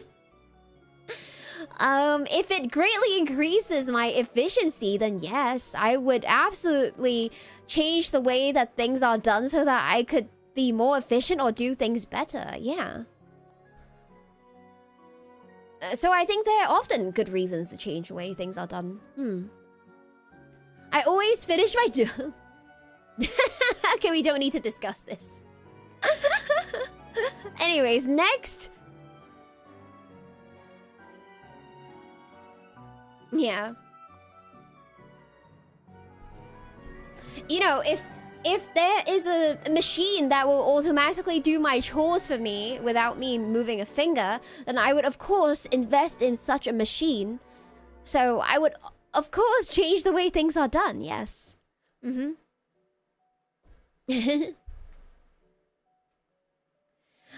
busy joy scrolling, exactly. I'm always trying to be a better person. Always trying? I feel like I'm always just being the best version of myself that I can be already. So how can I still be a better person? I'm already just myself. I cannot be anything else. I feel like this is the middle because I feel like it's a bit like I'm always trying to be better. Yeah, it's not really like that. I feel like I'm already who I am and I just make the best decisions for myself and for what I think is, you know, for those around me where I can, whenever I can. So, yeah. Thank you for the super great order of the Silver Cross. You better take back that pollen attack. Define better, Malice. Yeah, but that's the thing, right? I don't know. I think we can always try. And maybe trying means that we should click on this one instead. But I think that... for the most part, I already am, like, you know, doing what I can. So, yeah. So... I check carefully for mistakes and errors. Okay, I'm not that thorough. I'm not that good at this. I'm not a thorough person. Don't ask me to, like, cross-check stuff. I mean, proofreading for spelling is okay, but sometimes I get really tired and I have to come back the next day to check, so I can't. Usually, I'm not very perfect on the first draft of my work. Yeah.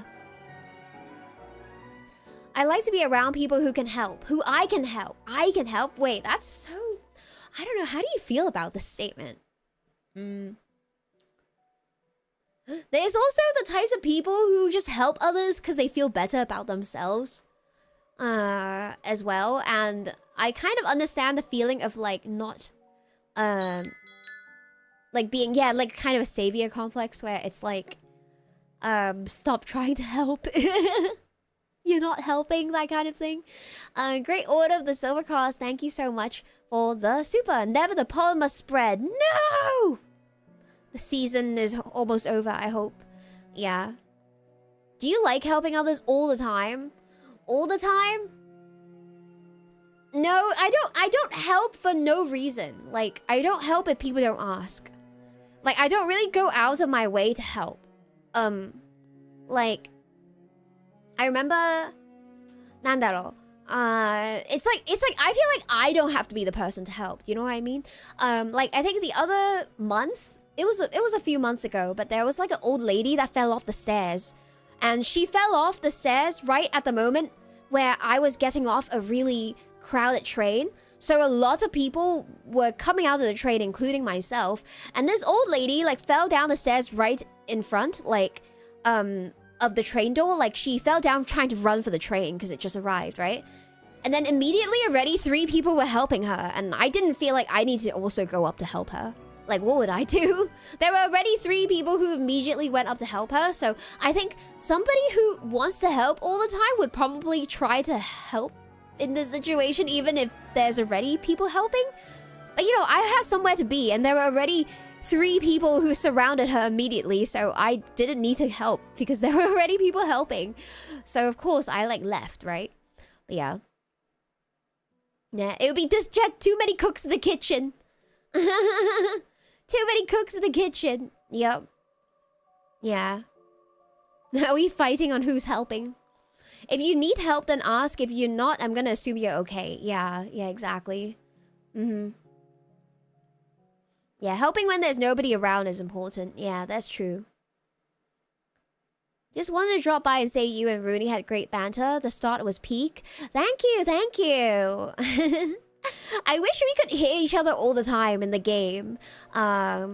With Rooney Senpai on Sunday. But yeah, we could only ever hear each other if we use the walkie-talkie. So if we're not talking through the walkie-talkie, we can't hear each other. So we couldn't interact like the whole time, basically. Yeah, only when we needed to say something to each other. Yeah. But that meant that I could also talk to chat while I was doing the stream. So yeah. No, I wasn't trolling. I didn't know that the walkie-talkie didn't work both ways. So I always had my my mouse right-click to use walkie-talkie while she was talking. I didn't know that it made her not talk. I'm so confused. Yeah. That's why we spent a while trying to figure out the mechanics for the audio, because we thought it wasn't working because we were both trying to right-click to talk and then neither of us could hear each other.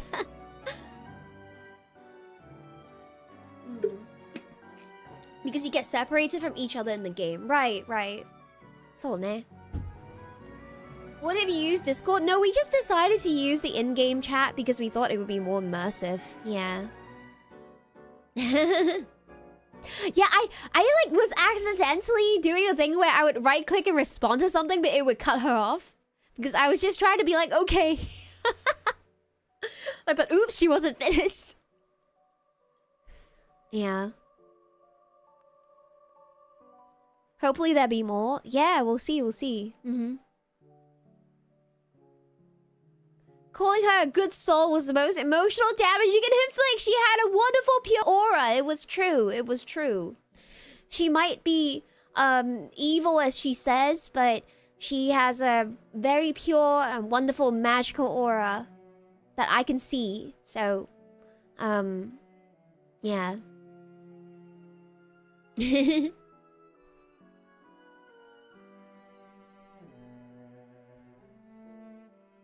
Copy that and Roger. True, I still don't really know how to use it properly.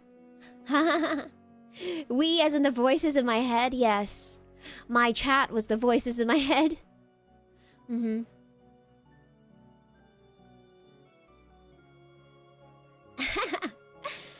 I like to be, so yeah, I like to be around who I can help. Okay, you know what? If this question was I like to be around people who can help me, then I'm like, yes! I love people who can help me. But it's like people who I can help. Okay, I don't necessarily seek out people to help, so that's just a weird question. Strange question. Like, if people need help, then ask and I'm happy to help. It's like, I don't necessarily like desire to be around people who need help. Like, that's just strange. Weird. Yeah. I like to feel that I am an important person in my social groups. Okay, I feel like I don't really need this either. I feel like if I was younger, like, maybe if I was just a kid, and, you know, you have no sense of, like, self-confidence, and you're still developing, like, your identity and how you feel in the world, it's kind of like then maybe you want to feel like you're an important person in your own social group, like, with your other, like, kitty friends, maybe. But, like, now, as a grown crown princess vampire, I kind of feel like, I never think about this. I never really think about this, so I'm not, yeah. What test am I doing? I'm doing the Enneagram. Yeah, I'm important in the Malistocrat social group, thank you. I sure hope so, in the Malistocracy. Yeah. It's important to me to be successful. Okay, it depends on what success is. How do you define it? Because I feel like I have, you know, moved from Verilis to an hourglass and then all the way to Japan, and I have made a life for myself here where I have a job and I'm streaming and I have a roof over my head. I feel like I'm doing pretty good. I'm doing okay. So to me, I feel like, you know, I'm a big deal for myself. I feel good about myself, about what I've done. Because definitely the first few years out of the hourglass, was not doing quite well. It was difficult to save a lot of human currency to be able to, you know, get by as easily. But, you know, over time, I've learned better financial management for myself, and I've managed to, like, be struggling a bit less, which has helped a lot, so... I would say I would put this in the middle because I don't think I strive for success. I think that I have the things that make me, you know, feel safe and happy, and I can enjoy the things that I like in life. In fact, I would like to work even less to enjoy more life, like more reading manga, less work. So, I don't know. Maybe I'm the opposite of striving for success. Tism Enjoyer, thank you so much for subscribing a tier 1 for 4 months. Thank you. You couldn't think of anything clever, no worries. Yeah, don't we all? I just want to lie down, chat. Oh. Okay, the organizations I belong to would not function well without me. I think at my current work, they probably could still function without me, but not without pain. Just because there are lots of things that I do at work that currently I'm the only person that I can do, so, I think everywhere that I've been, I think I've been an integral part of what they've been doing, so, yeah. Usually I feel like it's tough for me to leave, but I would like to, actually now I would like to not be that important because I would just like to disappear and not work so much. Yeah. Yeah. I would like to just disappear from work and just stream, but, you know, stream and do like face connect homework. But yeah, we'll see. Maybe one day. Work is cool, but every day. Godric Valentine, thank you so much for 4 months membership. Arigatou gozaimasu. Thank you, thank you. Yeah. Yeah, if I could work once a week, that'd be nice. Being important equals not replaceable, right? I mean, eventually, if they take time to train up somebody, they obviously could replace me, but right now, there isn't anybody. And it would take time for them to get somebody to do that. Yeah. Okay. I often feel overtaken by my emotions. Overtaken? Okay, this is like, not really. Nah. I'm not, I definitely generally am not like this. So, yeah. Being good at a job will get you thrown more free responsibilities. Sometimes that's exactly what's happening to me. I feel like sometimes I'm responsible for lots of random things just because like other people can't do them. And it's like, why am I doing this? You're supposed to just read the documentations and do this yourself. Why are you asking me to do some of this for you because you don't get it?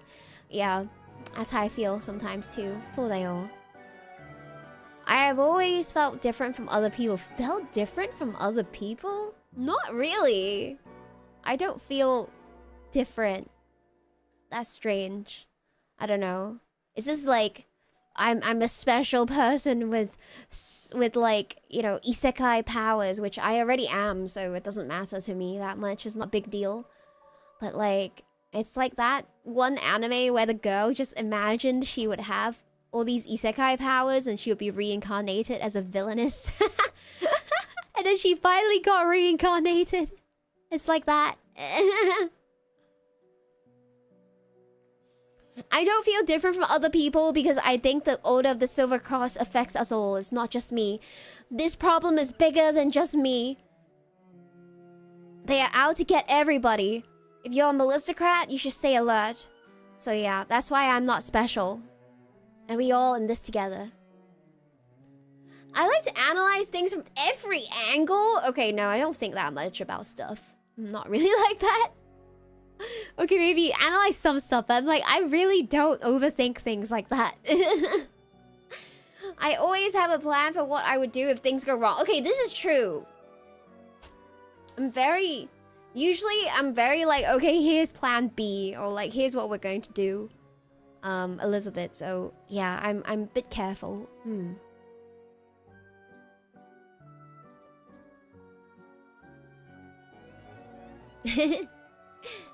I look like a good villainess? See, that's what was always misunderstood about me. This is why the humans in the Order of the Silver Cross thought I was or it was easy to pin all the troubles on me because they think I look like a villainess, but I have actually done nothing to hurt them ever. And they always just believed that I was danger to the world because I was too powerful, but it's not true. I have done nothing. I just wanted to lie down and live a peaceful life. Yeah.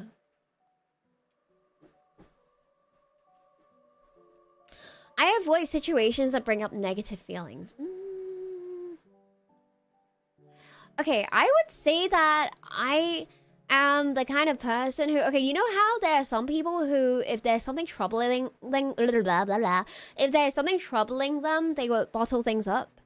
I am definitely the type that would want to talk it out.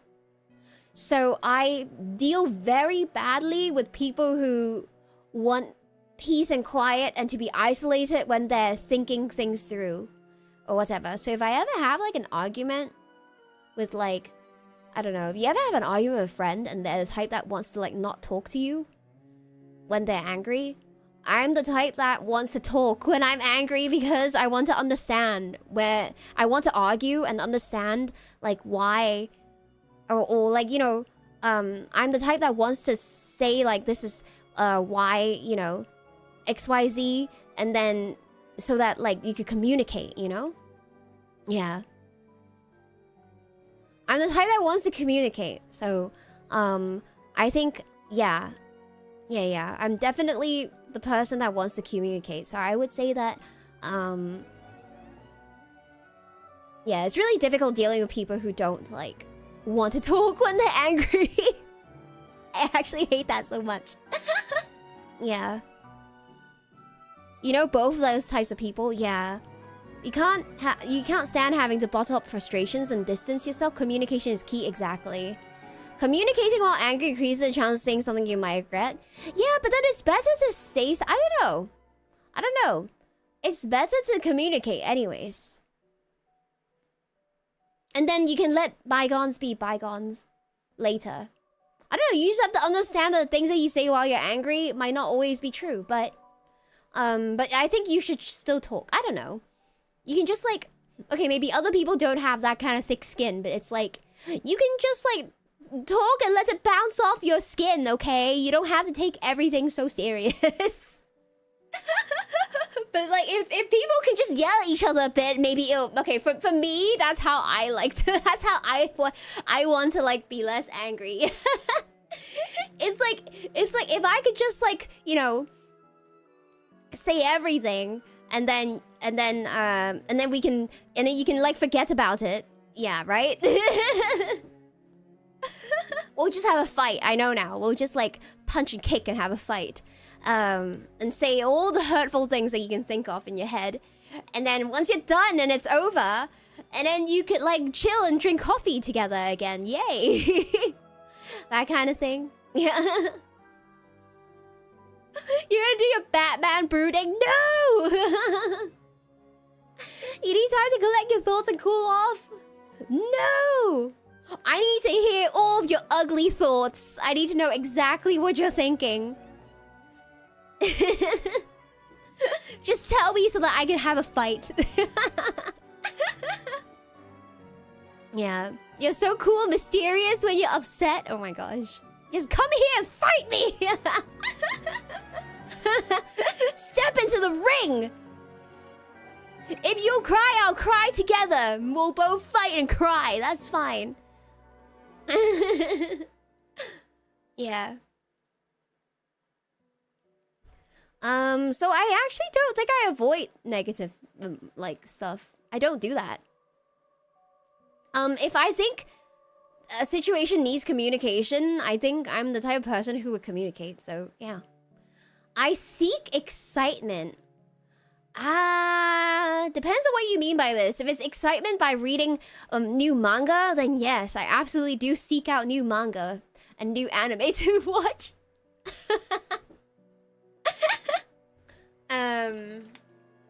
Not skydiving though, that's different.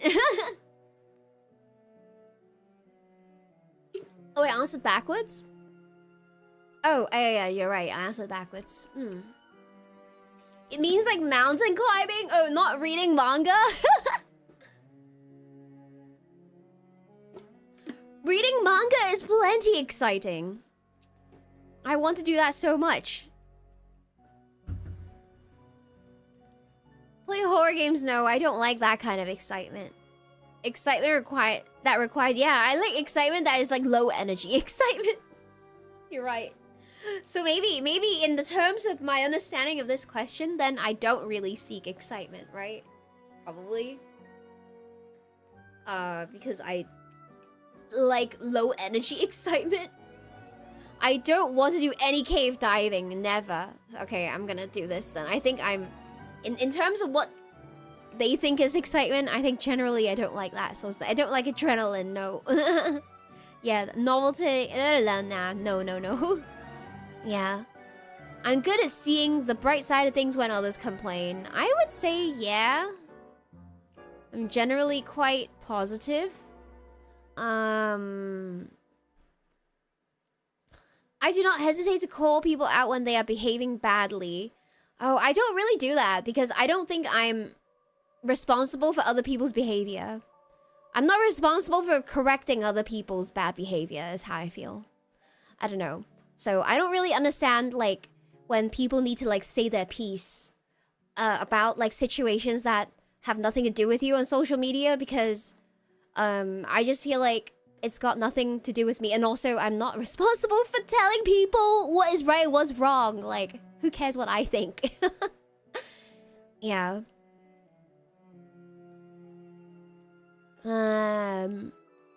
I go along with what other people want.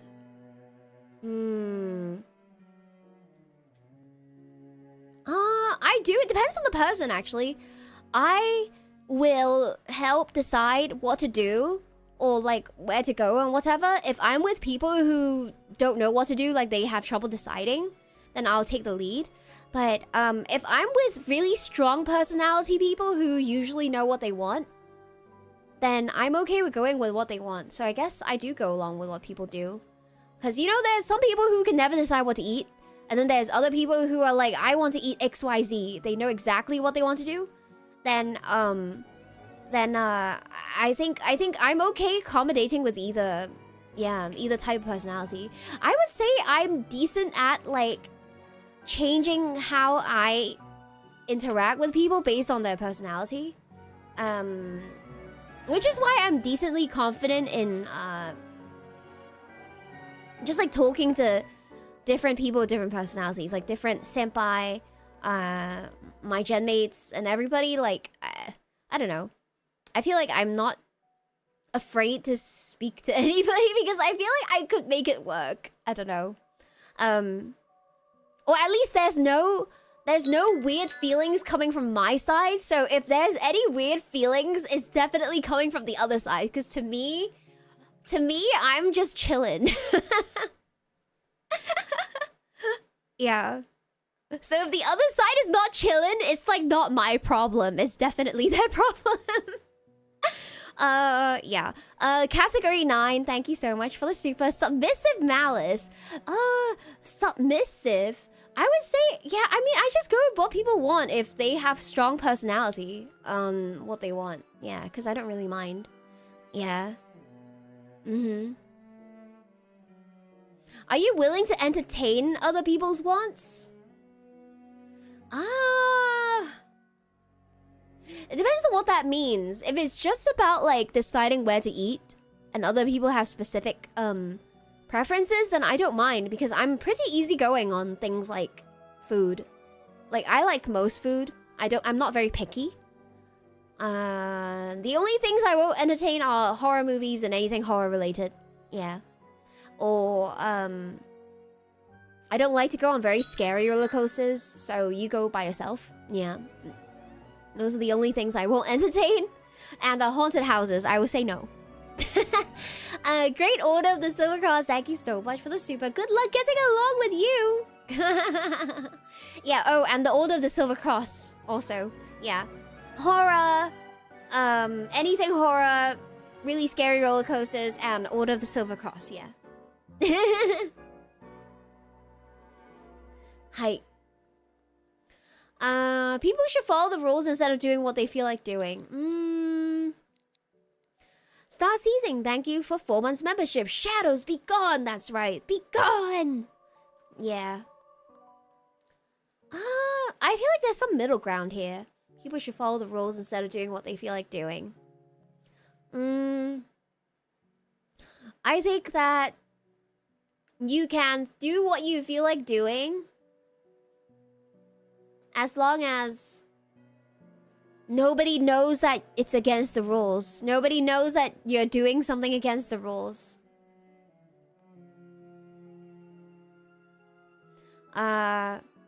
So for example, I would read manga on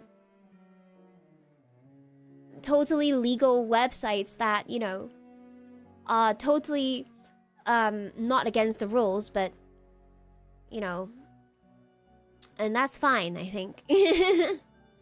Yeah.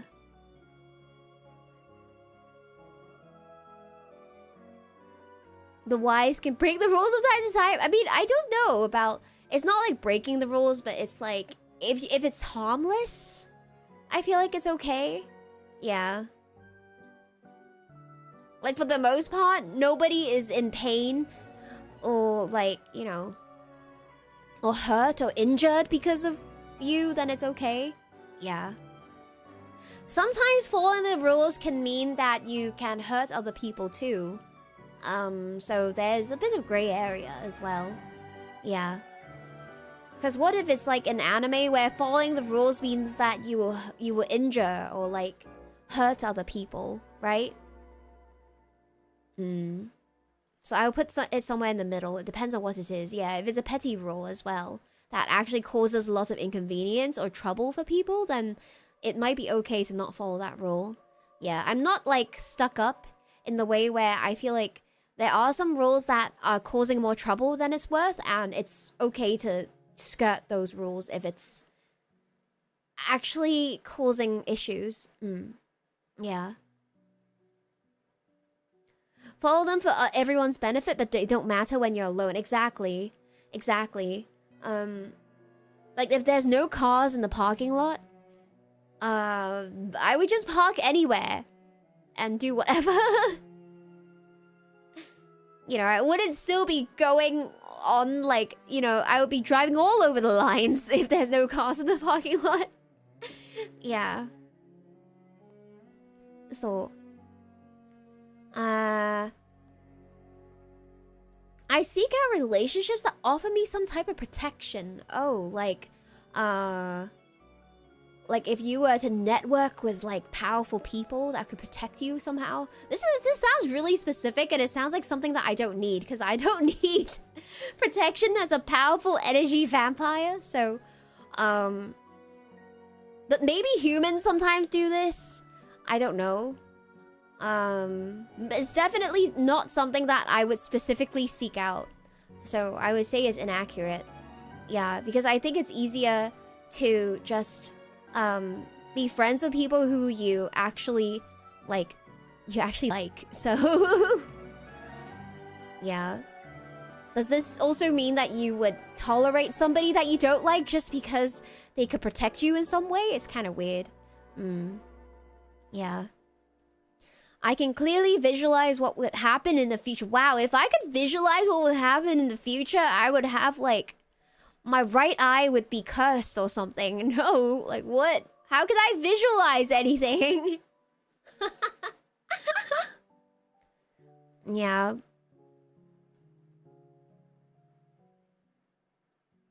Nah. Visualize? Yes. Clearly, no. I can always visualize anything. Yeah, that's true, but it might not be accurate. Okay, fine. Maybe here. Maybe it's like not completely inaccurate. Yes, I can visualize, but I can't do it clearly. Average people often find me a bit weird. Are there any average people in chat who can let me know if they think I'm weird? Hey, who's average in chat?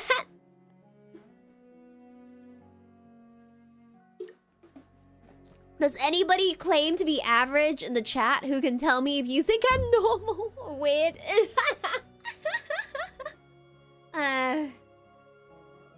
Average here, she's fine. I'm fine, I'm normal. Am I normal? Which one of us is the most average, chatter? Yeah, which one of you is the most average? No average is here. John Q, normie here, what's up? Yeah, tell me, do you think I'm weird? Am I weird? Make a poll. Oh, we'll make a poll. Am I weird? Okay. Is Malice weird? Yes. No. Alright. Start the poll. I started the poll on... How do I do a poll? Open the setup menu to create a poll.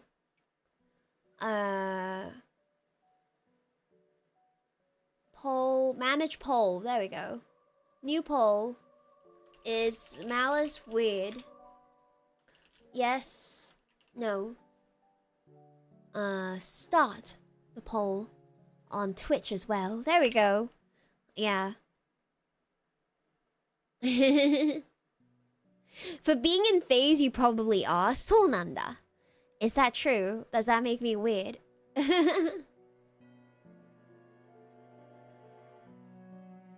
Yeah, I was told that after starting VTubing, I actually became like one of the more weirder, interesting people of my normie friend. She was like, "Yeah, actually, now that you tell me about the VTubing stuff, it's like Yeah, you're probably one of the more interesting people I know. ってなったからね. So I became weird to a normies people. Yeah. I actually became a weird person now. Thank you for the super great order to subscribe. Do we need a poll for this? Malice is in face. Interesting does not equal weird. This is true. This is true. This is true. Okay. Yeah. Maybe I'm just doing more interesting things than, you know, just slaving away at work. Whereas, you know, other people are kind of doing that, so maybe. Yeah. Cleo sitting at the top of her throne of normal people. Whoa. Is Cleo a normal people? Because, I don't know, streaming like 12 hours every day, of like map games is like not very normal.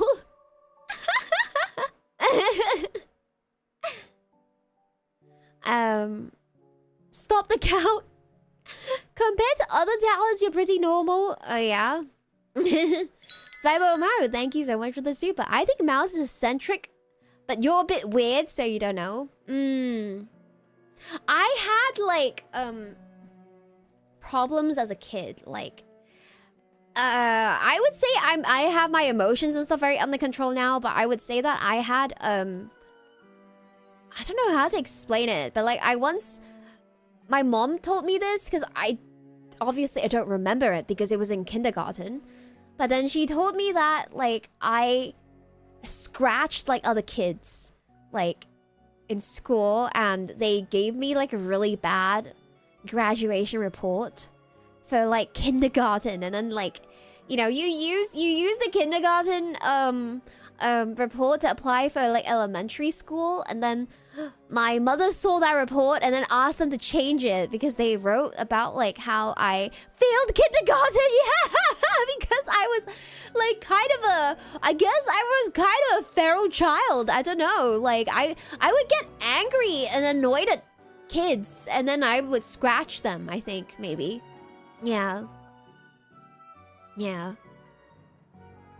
I remember getting really mad because this girl was, like, saying, I think we were talking about magical girls, and then she was saying one of the phrases wrong, or I thought it was wrong, so I was correcting her. I was being such a know-it-all, and I was correcting her.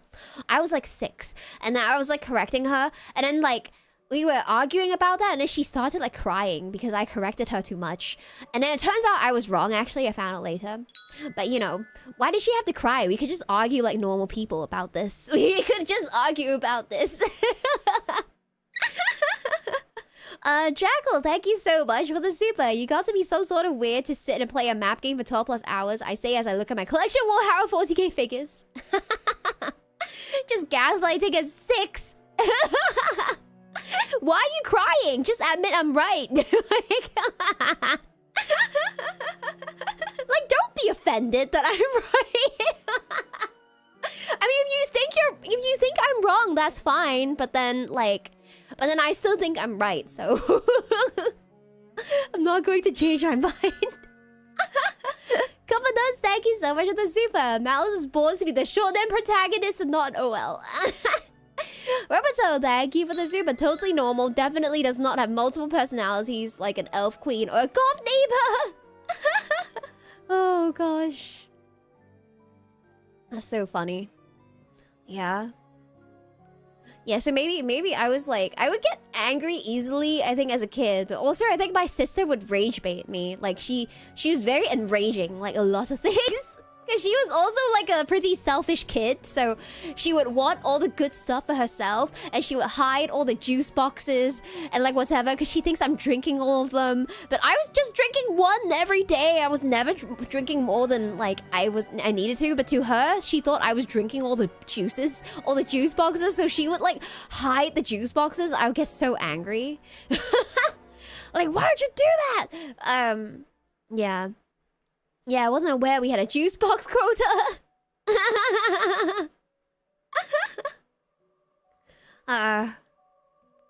Yeah, she hid the juice boxes, and then the housekeeper snitched on her. Like the lady who was there to clean snitched the location of the juice boxes on my sister, so I found out. Yeah.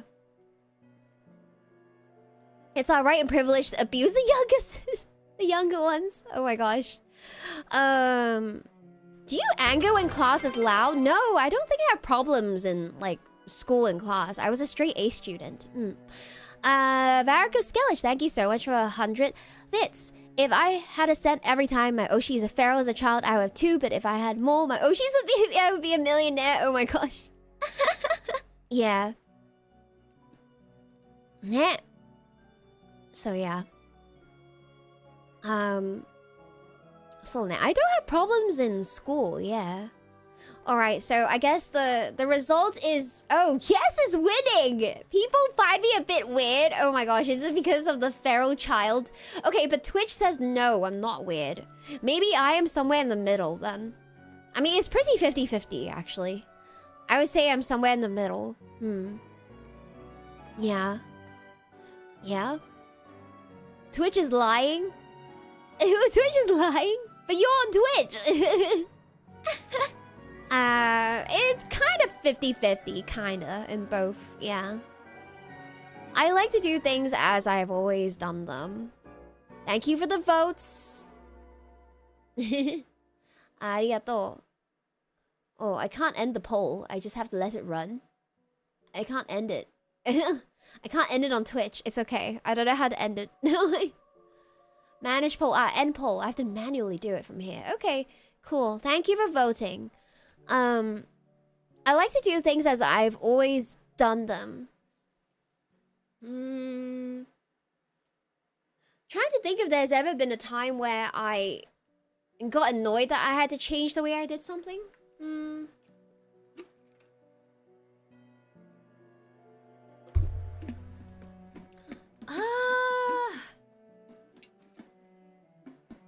If it's something really personal and simple, like the layout of my OBS, for example, because I've always laid out my OBS a certain way, like all the panels in a certain way. If you changed where all my panels were, it would bother me. So sometimes when I see like somebody's screenshot of their OBS and it looks completely differently organized compared to mine, I feel somewhere inside me, it's like a little triggered. Like it's like, that's not what it's supposed to look like. So I would never change the way I organize my OBS, like things like that, or like how I organize my chat, like location. Okay, but I did recently rearrange where I put my alerts versus where I put my my Twitch and YouTube chat a little bit. So I guess I do switch things up sometimes, and sometimes I think some change is nice. Some change can be nice too, so I don't know. Like sometimes if you like, you know, get a you replace an old piece of furniture with a new one or something, and then it's kind of nice. I don't know. Or sometimes it's kind of nice to rearrange your furniture. I don't know. Sometimes to rearrange stuff. I like changed the orientation of my table to a different side because I thought it might be better. So I do change things sometimes. So maybe this isn't accurate. Yeah. Okay. I've never rearranged my OBS ever since I started using it. No, it's always been exactly the same because I'm used to how things are and I need to be able to see my audio mixer behind my game.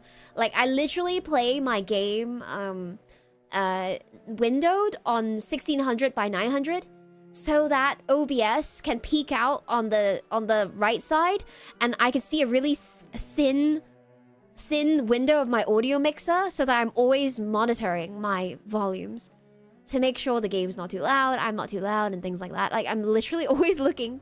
So if I can't see it, I feel like I'm lost in the stream. So yeah.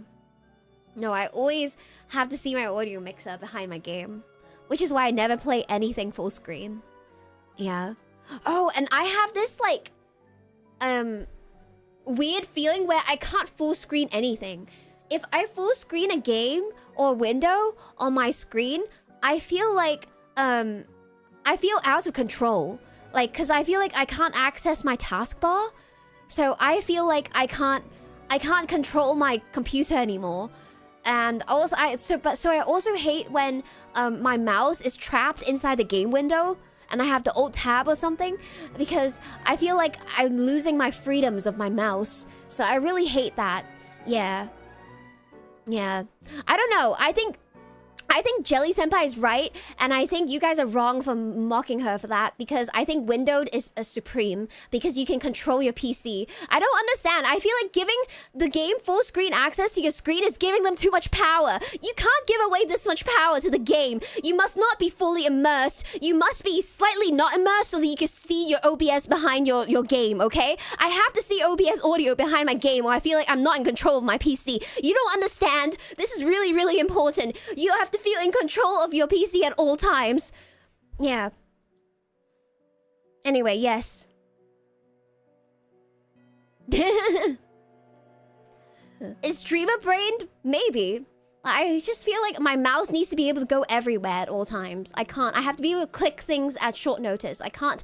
I have to be able to click things. Yeah.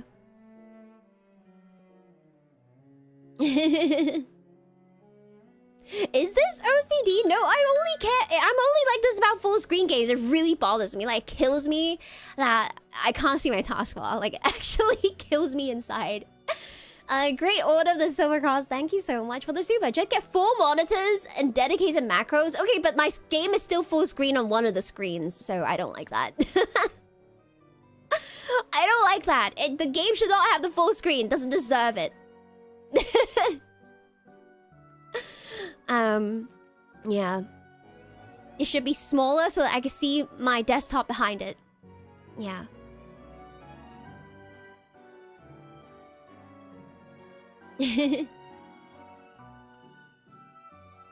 Leave the taskbar? I guess. But still, I hate when the game traps my mouse inside the game. And I can't leave. Yeah. You get that you only have one screen? Right. Yeah. I like seeing the time. Yeah. I don't know. I guess you could, like... You could full screen, but... have it, still show your taskbar, maybe? Yeah, I also do like seeing the time, so I don't like it being full screen. But also, I like to be able to click on things on my taskbar at any time. I don't like to alt tab. I don't know. Alt tabbing gives me anxiety for some reason. I don't like to alt tab.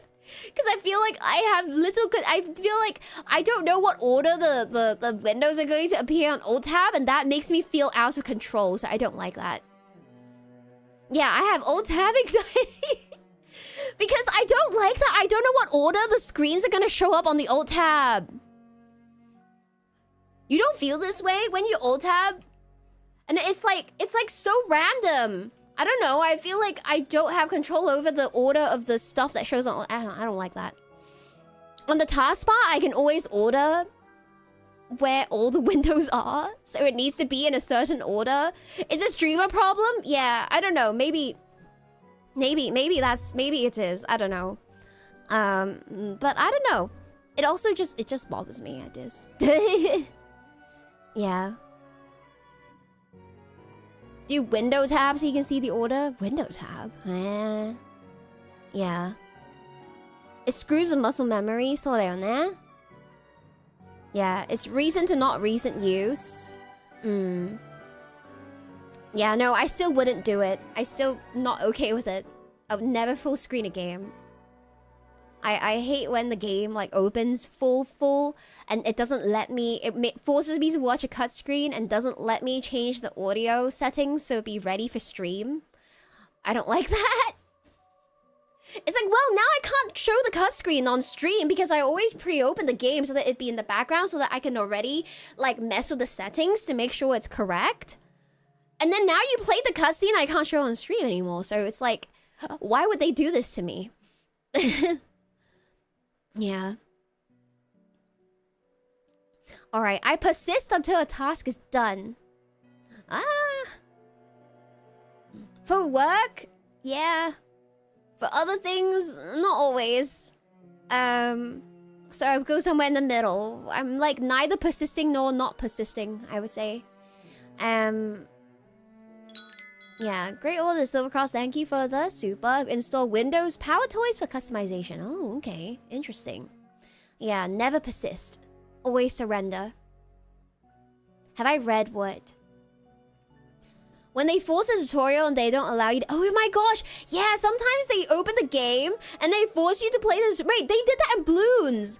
They forced me to, like, do the tutorial before I could even, like, go into the settings and change up the game. So I, like, played the tutorial already before I started stream because, like, it forced me to do that. I couldn't, like, edit the sound settings and things like that. It was really annoying. Yeah. You mute all your games. Oh, interesting. You play everything in, like, silence? I spend time trying to discover and correct my faults and weaknesses. Oh my gosh, no, I, like, don't do that at all. Do not do that at all. I don't go out of my way to do this at all.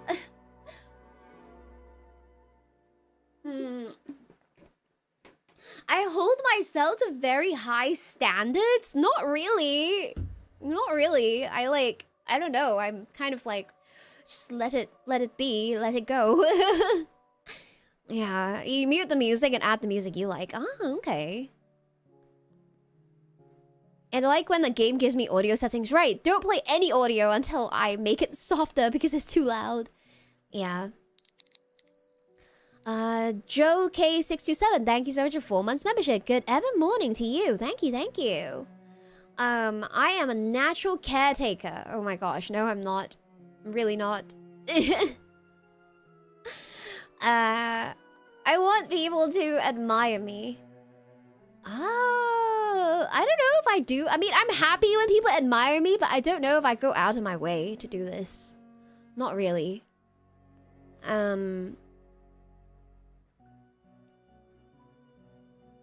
Yeah, it's the ever evening for me, that's true. I want to achieve a lot in life. I don't know. It's a long life for me, so... There's a lot of time. It's like being Freeran, where she just does stuff so slowly because she has all the time in the world. I don't know. I just want to be normal and lie down, so I would say kind of in the middle. Yeah. I just want to enjoy living. If I am honest, I feel that I'm a bit better than other people.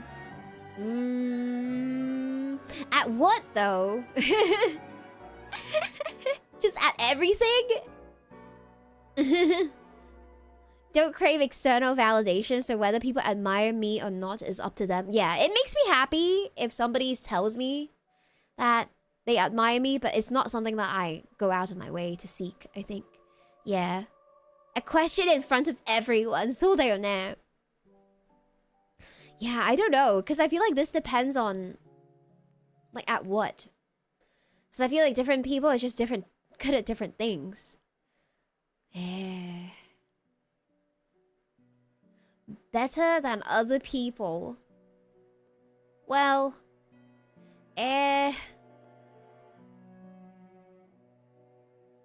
But where would I put myself for this? Because, like, okay, because I don't think I'm worse than other people. So it's not inaccurate. Because I think saying it's inaccurate would mean that you think you are lesser than other people, which I don't think I am. But I actually don't think I'm better than other people at, like, a lot of things, you know? There's, of course, people who are smarter, people who are better at everything, yeah. So, everyone's got stuff that they're good at.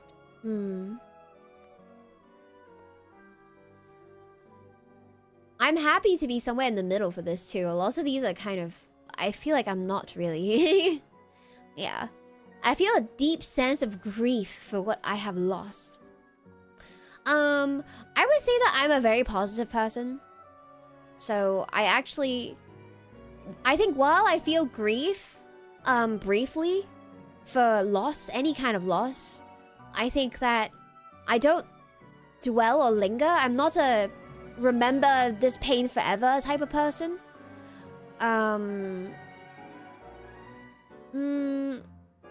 I would say I'm a, you know, in Freedom they say all you could do is move forward.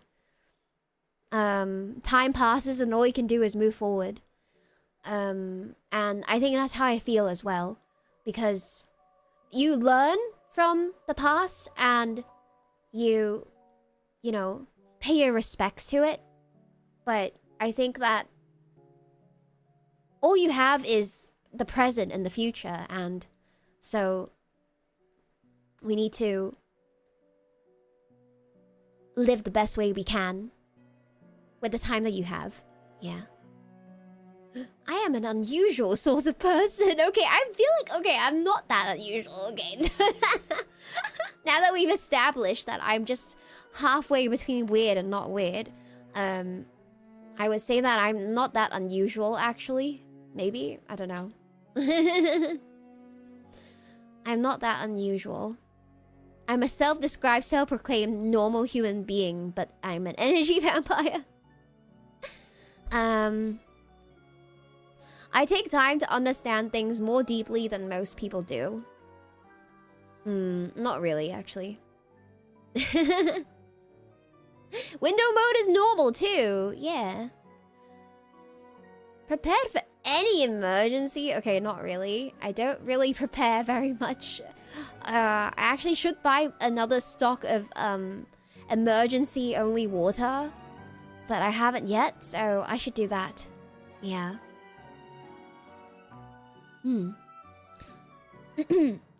I distract myself from any sad feelings that arise. Distract myself from sad feelings.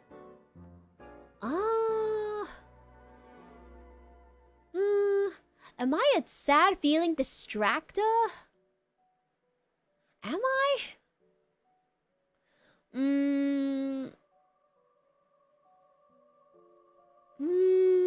I would say that I might be a... どうかな? I feel like I actually confront sadness pretty well. Yeah. As in, I will feel sad, but I will actively try to find ways to get over it. As in, I will actively try to find ways to move forward. I'm very, like, I feel like I approach sadness in a problem-solving kind of way, where I'm trying to figure out what is going to make me less sad when I am sad. So I will try to, I will try to proactively figure out how I can feel better. So rather than distracting myself, I feel like I actually try to confront sadness. Yeah. You take time to understand things more deeply. You're slower to understand. I think there are also times where I don't feel sadness in the moment, but then years later, when I think back, sometimes I would feel sadness. Yeah. But I don't always entirely understand the full extent of any sadness or grief right in that moment, I think. Sometimes it takes time for you to, like, process it, and, yeah. So ne. I often make changes in my life when things get boring.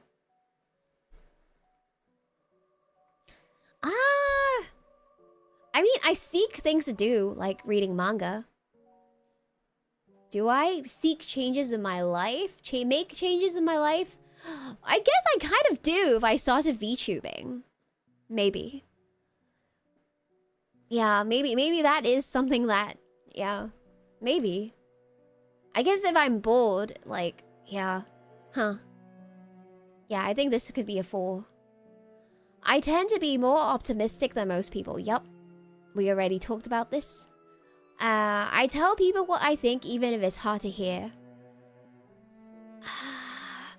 Not always, actually. Because again, I don't always think it's my responsibility to like fix people, you know? Unless people ask for help, it's like you don't have to save everybody.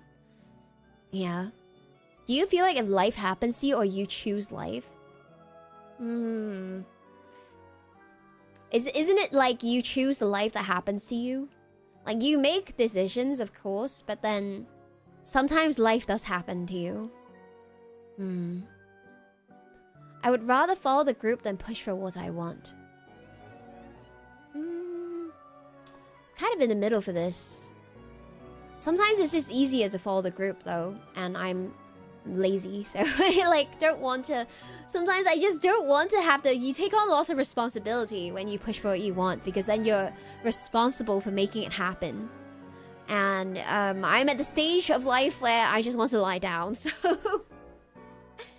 sure, glad past Malice got bored. Yeah, me too. I'm glad I'm here. It's just been a great experience. And I'm glad I could be streaming to all of you like this. I feel most comfortable in organizations with clear hierarchy. Not always, actually. Sometimes it's kind of annoying for me, so I'll say no. Yeah. I had once worked for a company where I think I was they start at 9 a.m. and they were very micromanaging. So they would expect me to be at my seat at 9 a.m. So the first few times I came into work, I was new. I didn't know that 9 a.m. didn't mean that you were allowed to like walk in at 9 a.m. because, you know, all the other jobs I've had, like you can just walk in at 9 a.m. because like that's the time the job starts. But then they were expecting me to come in 10 minutes before 9 a.m. and then be at my seat at 9 a.m. So because I would come in and make coffee, I would have to come in about 15 minutes earlier to make my coffee and then be at my seat at 9 a.m. So that was too much for me. That was really annoying. Yeah. there. It's not clocking in at 9 a.m. It was clocking in earlier so that you are at your chair at 9 a.m. It was really annoying. Yeah. I once worked for a company that was very micro time management. If it's 9:05, you leave at 5:05. You can't even be a minute late. Oh my gosh. Depends on what. If it's what restaurant to go, you follow the group. If it's your career, you do what you want. That makes sense too, yeah. Less of a hierarchy problem, true. It's more of a micromanagement problem. Yeah. I don't think I've been at a place that had really strict hierarchy, so I can't really tell. But I'm pretty comfortable in places that don't have much hierarchy, so I would say that's why I put it here. Yeah. I've never worked at a place with extreme hierarchy, I think.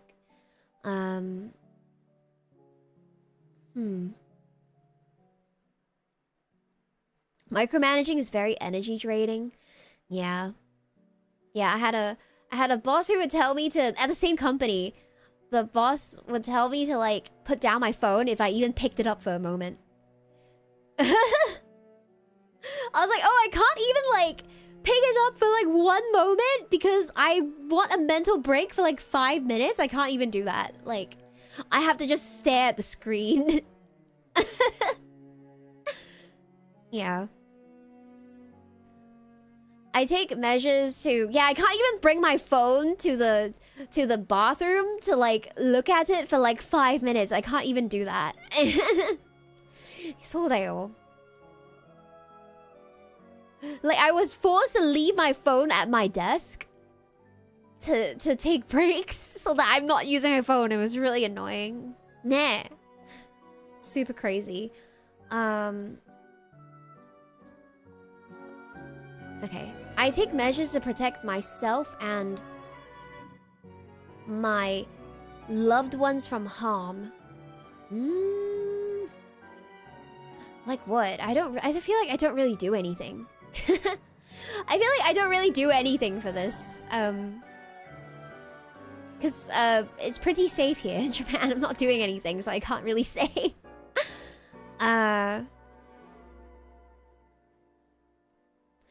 Does buying emergency water kind of helps, I guess?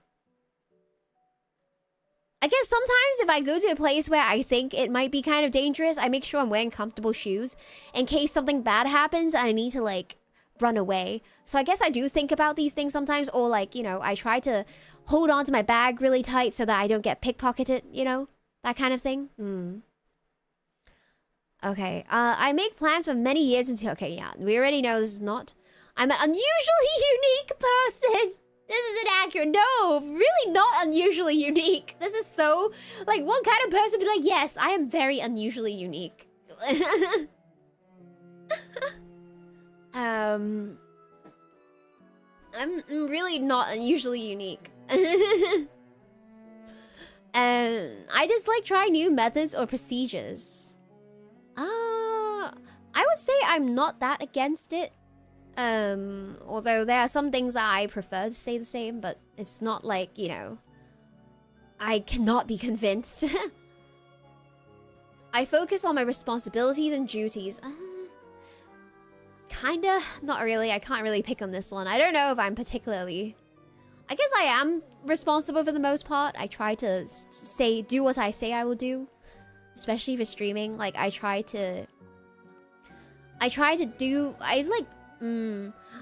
rarely ever cancel unless I have to, and I try to do what I say I will do, or deliver more than I think I said I would do, so, yeah. So I would say I am responsible in that sense. I read books that help me be more productive, but no. I put a lot of pressure on myself to do things right. No, I don't. I take the initiative to help other people make their lives easier. I actually don't really go out of my way to do this, so no. I put in the effort to make a good impression on other people. Not on purpose. I don't really do one or the other. I just do the best that I can. Ambitious goals for myself, not really.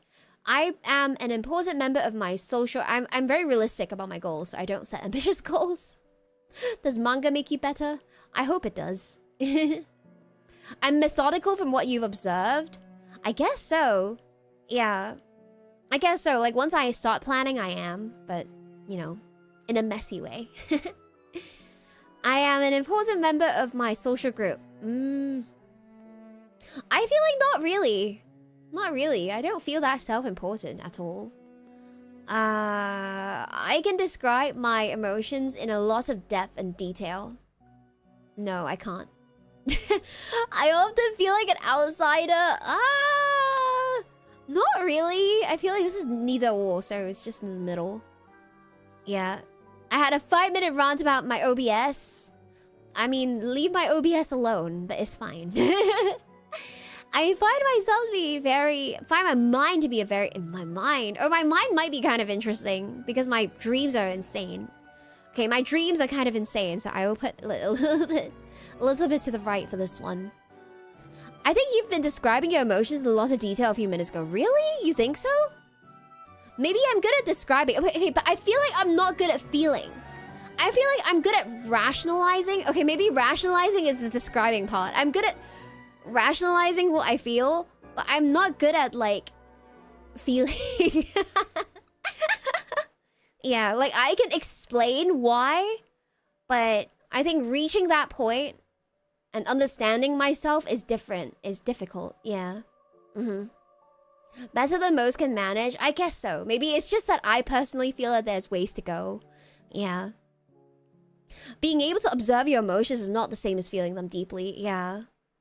I'm always aware of what can go wrong in a situation. Kinda?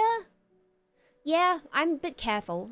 I have many ways of avoiding situations that get me down. Many ways? This is so vague, I don't understand what this means. Okay, I'm not a very YOLO type of person, so, yeah, I've actually, like,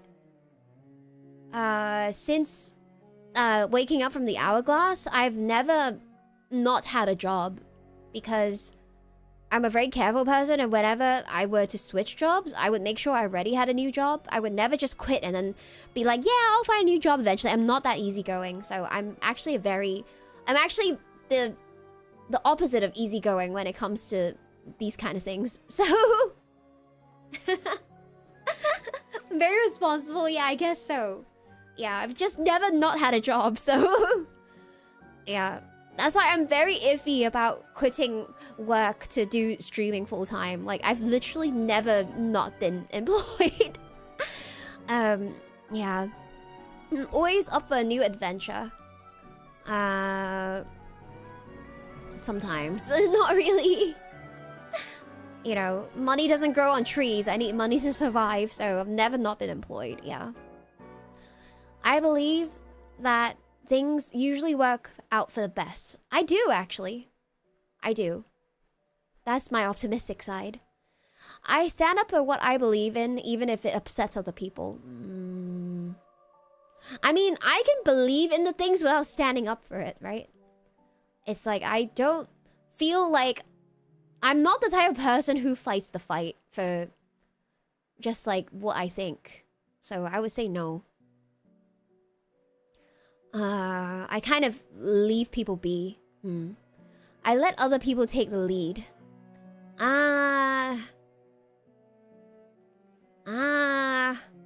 Sometimes? Yeah. Sometimes. I dislike people who disrupt things by breaking the rules. If you disrupt things, then that's true. That could be true. Yeah. It depends on how much trouble they're causing other people. Yeah. Didn't I make that kid cry, though? For what? Because I stood up for what I believed in because she was wrong about the magical girl thing? Well... it wasn't that important, though, you know? I feel like in my head, I was just saying that I'm right. And she's wrong, and that's all. And it wasn't... I wasn't, like, really arguing about it, but then maybe she took it too hard, you know? Yeah. So actually, it was her fault. You know, why did she have to be so emotional about it, right? She didn't have to cry about it.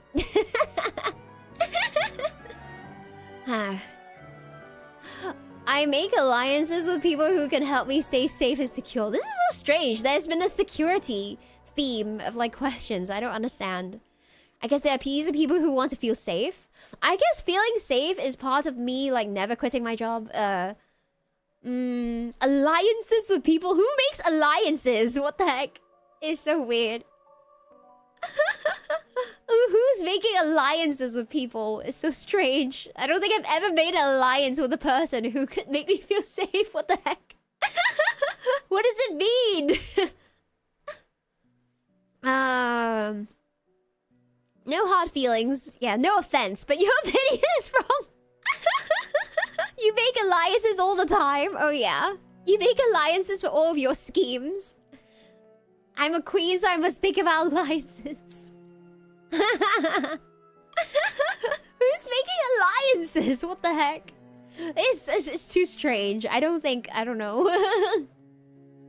I'm often looking ahead toward what is coming next. Not that much, actually. Different interests than most people. Not really. I feel like I'm normal, maybe. The traditional ways of doing things is the best way.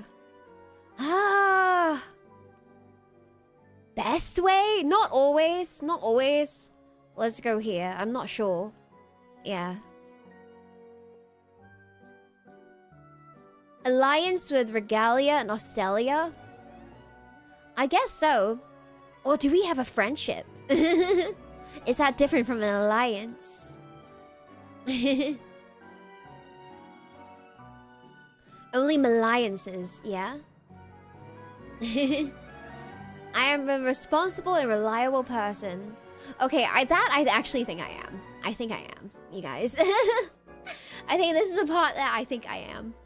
I have a lot of plans for how I can improve myself. Not really. I don't really think about this. I only read manga.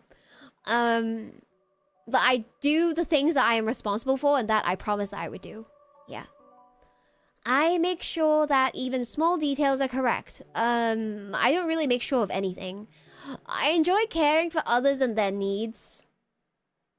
I actually don't think I do this that much. I'm pretty independent, I would say. I'm like quite like do my own thing. So I don't know if I do this a lot, very much. I want to be a person that others can look up to. Yeah. It's like, yeah, but I don't strive to be that person either. I'm not particularly ambitious.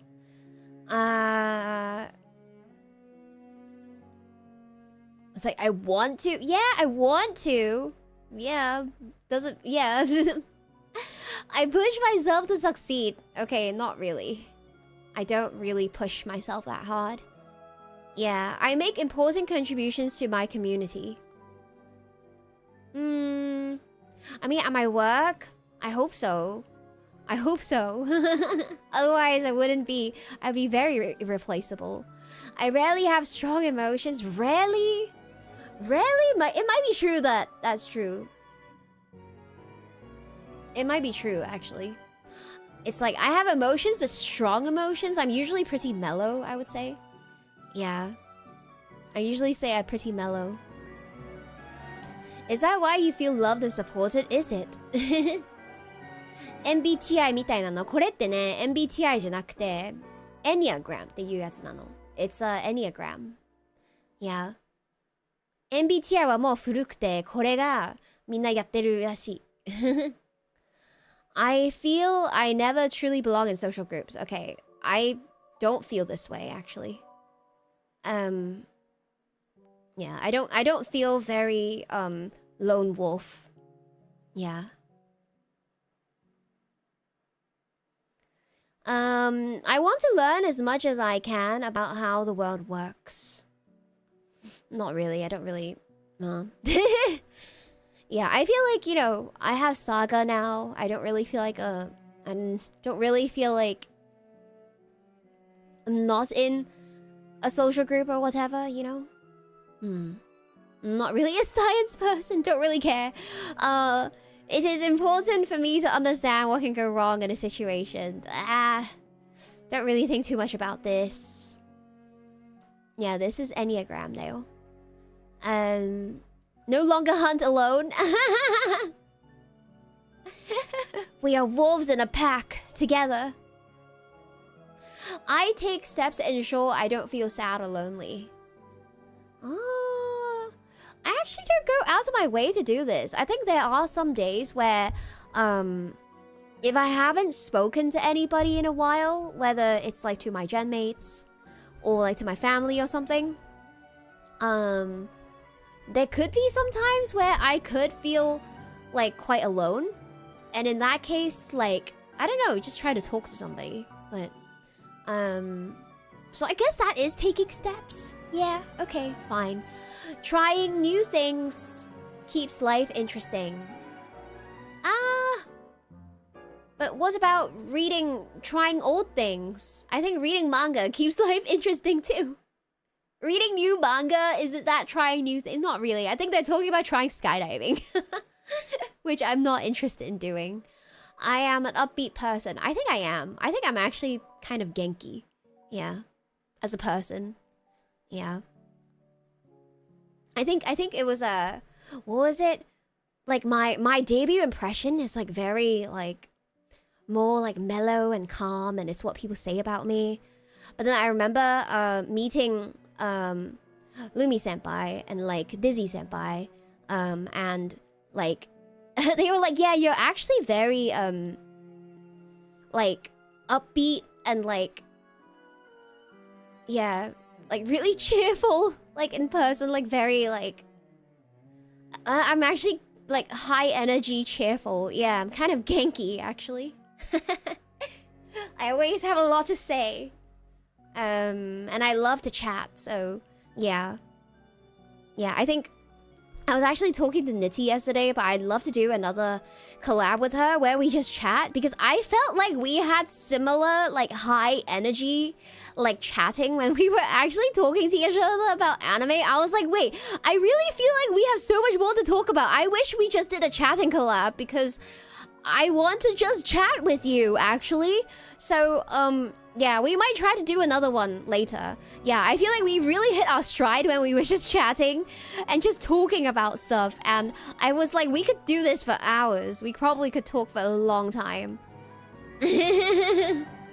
Yeah, so I would love to have a chatting stream with Nitty. So. Yeah, she's also kind of like a Genki chatter type person. Yeah, so I feel like it'd be fun.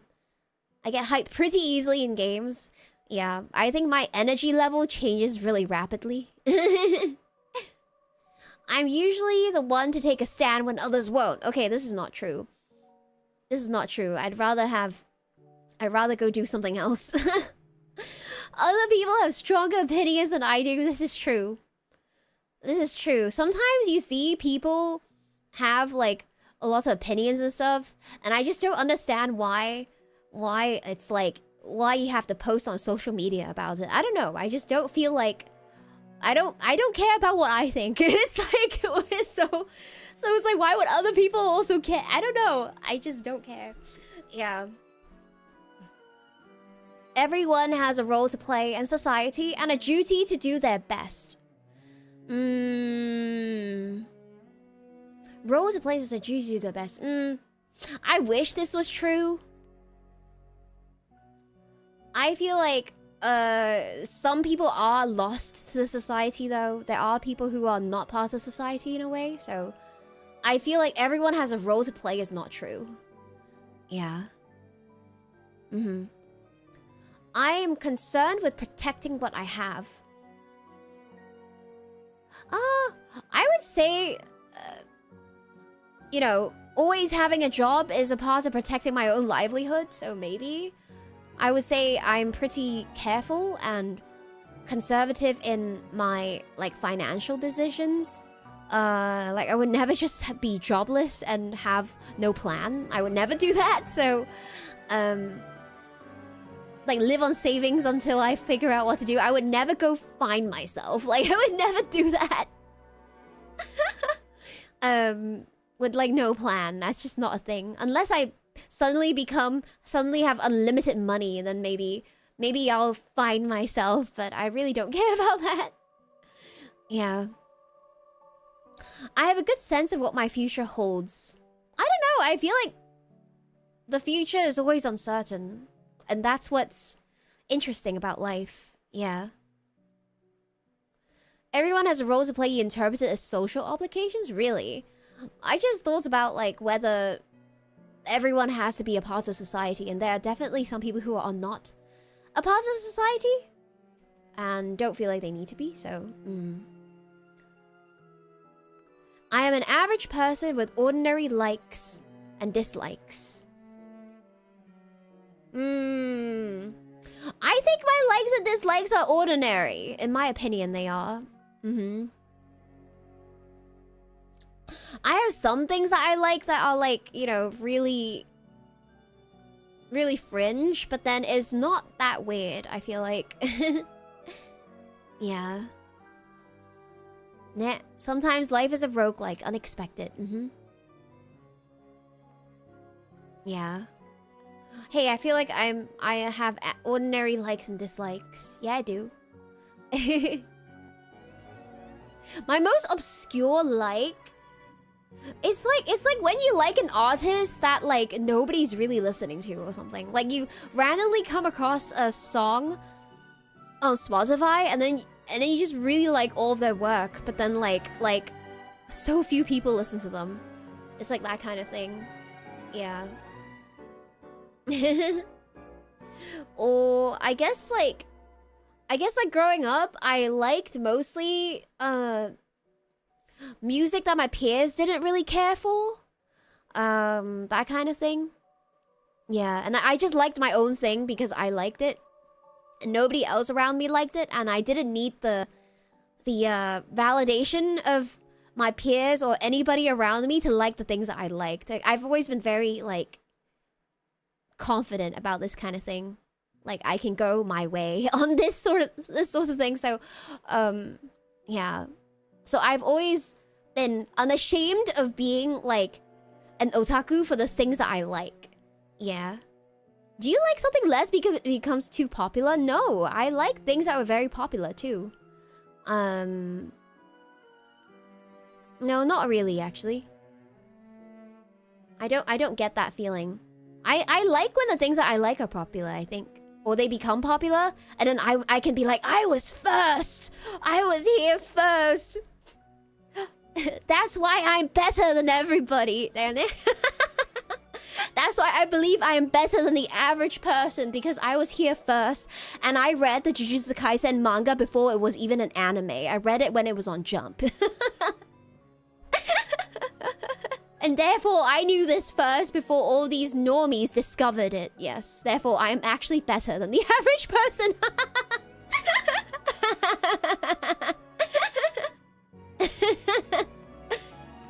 Yes, as a true hipster.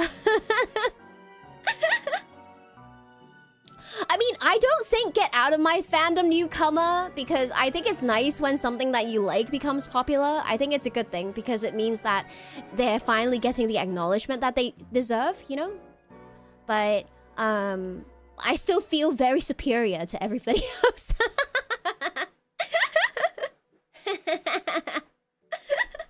I shall be left alone in feeling superior to everybody else who found out later than I did. Have you ever been upset at people liking something for the wrong reasons? Actually, do you have an example of this? I can't think of any specific example of this happening. Crazy, thank you so much for joining the Malicocracy. Welcome, welcome.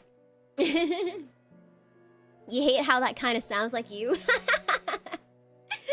It's okay. I think it's a normal thing to feel. You just kind of smug, you know? I try new ways of doing things just to see if they will work. No, I actually don't really do that kind. I'm not a scientist. Golden ratio thing. Not too small to get things going, but don't want to be too high or tourists flood in. I see. I don't really like or consume anything that where it matters how many people like the thing, I think. I just get the satisfaction of knowing that finally other people are acknowledging how good this thing is.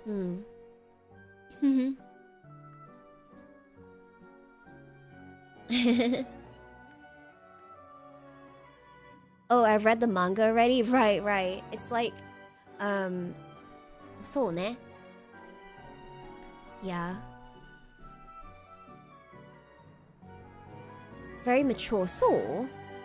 I don't know. I don't get like, I don't know. I mean, it's just something that I'm consuming, so I don't feel that level of like, I don't know.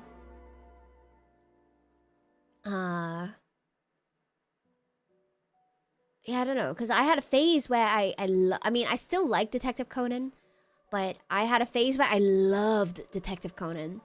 And like, I was just like on the internet all day talking about Detective Conan and looking at pictures and like, you know, that kind of thing, and talking about the story and things like that with other people who like it. And I mean, I like that other people like it, because then I have people to talk to about it. Yeah. Or just like I can like go on there and like check for new chapters of the manga and things like that. And when it's like an unpopular series, it's actually really tough because it's really hard to find materials for it. Or like, where do you read it? And like, there's not enough fans sharing it. It's like really, really difficult. So I actually don't like having a hard time. And it's like, when you read a... Okay, when you read a shoujo manga and you actually like the secondary pairing more than the main pairing, but then you only get crumbs, you get absolutely nothing. You will get one chapter and you will be happy, and that's it. And then you'll never get anything ever again. It really sucks when you like something that's not popular and you get nothing. Tempest Star UA, thank you so much for 4 months membership. Arigato. So I, you know, in a way, I kind of like when things are more popular, then you can actually consume more. You understand? Like, there's like nothing. There's nothing. I have a great deal of willpower. Willpower for what? I feel like if I put my mind to it, I can. But I don't know. I don't know if I'd say I have a great deal of willpower. Maybe just somewhere in the middle. Self-improvement is a major interest of mine. Not really. Alright, let's see where this takes me. Let me do this to see. Next step. Oh, I didn't have to save an email. Okay, good. Work style journey. This survey is optional. Okay, get results. Drum roll. Drum roll. See my results. Okay, they give it to me for free. I don't have to enter my email. Good. Okay, good. Good. Okay, let me show you then. I was like making sure they don't like ask my personal information or something. It's so annoying when you like do a quiz and it's like, well, we have to email it to you, so. Alright, results for the personality test. Your results. The graphic below shows your scores for each of the 9 Enneagram types. The larger the area or portion, the higher your score for that particular type. Did I pass the test? Whoa, there's something really big slice. Blink Winkle, thank you so much for the super. Did you pass the test? I hope so. I have 1 for something. Unlock my full report! Wait.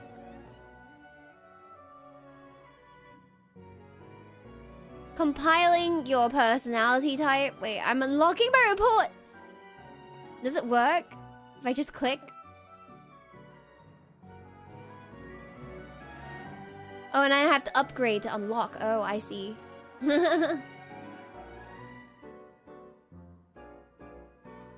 I see. Alright, whatever. We'll just read the rest without unlocking. So... Your personality superpowers. Optimism. Dedication to glass half full mentality keeps you going when others might give up and gives you the courage to try things that many might see as too risky. You genuinely believe that things usually work out for the best, and with your determination, you make things go this way. Okay, so this must be optimism. And then the rest is locked! It's locked! No! Wait, can I just find out the types by looking at the types online? Okay, Enneagram types. Let's see, because they gave me the numbers. They did give me the results. Let me see what the types are. Type descriptions. Alright, alright. 1.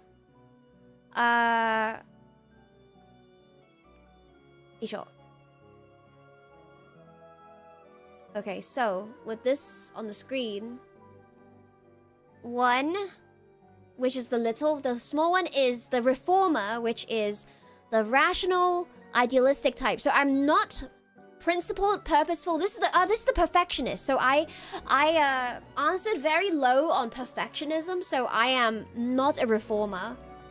Yeah. And then 2 is the helper, which is the caring interpersonal type. I did answer strongly on some of these. Yeah, but not all.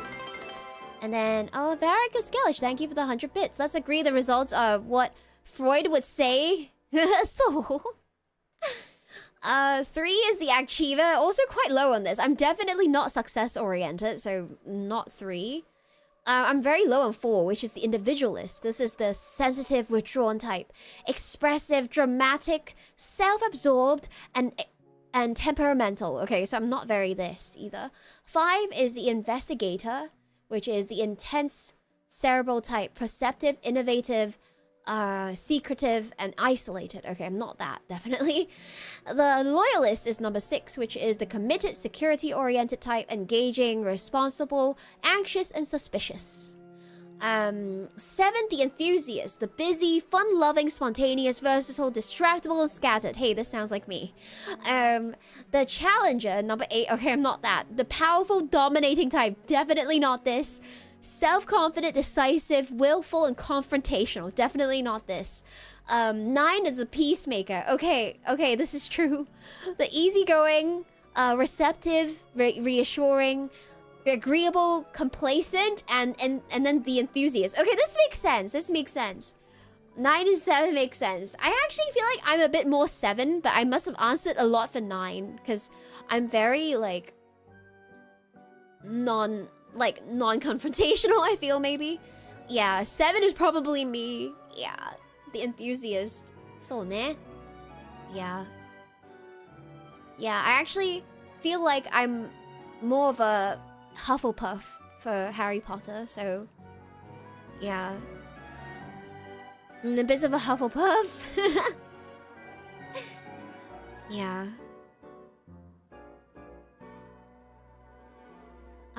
Type 7, the brief. It has the entertainer as one of the traits.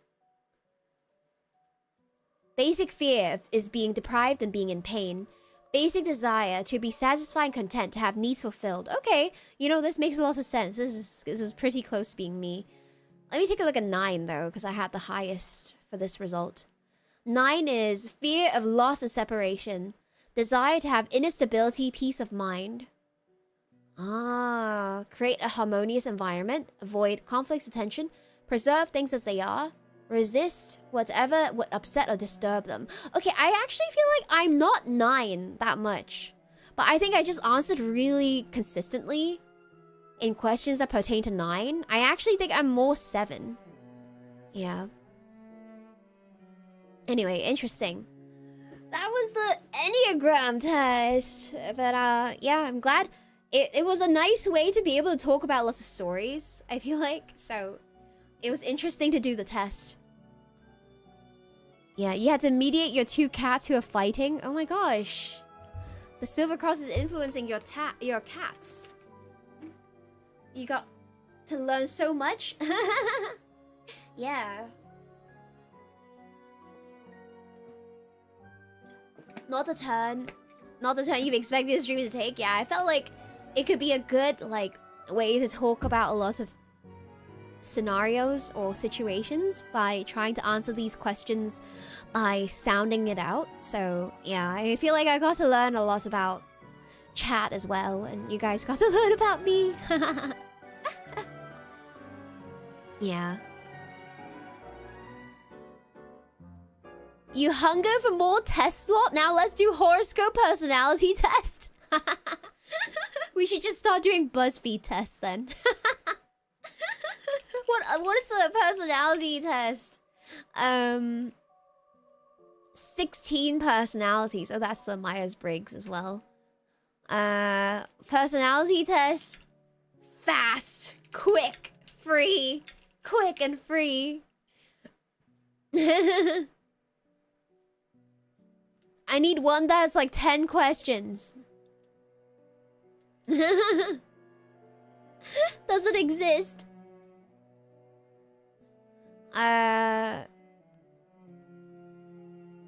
16 personalities is enough for a new gen. True. What isekai villainous are you? Oh, 5-minute 3-in-1 personality test. Real? Is this real? Does this really... Alright. This is real. I am the life of the party. Disagree. I feel little concern for others. Neutral. I am always prepared. Neutral. I get stressed out easily. Slightly agree. I have a rich vocabulary. Neutral. I don't talk a lot. Disagree. I am interested in people. Neutral. I leave my belongings around.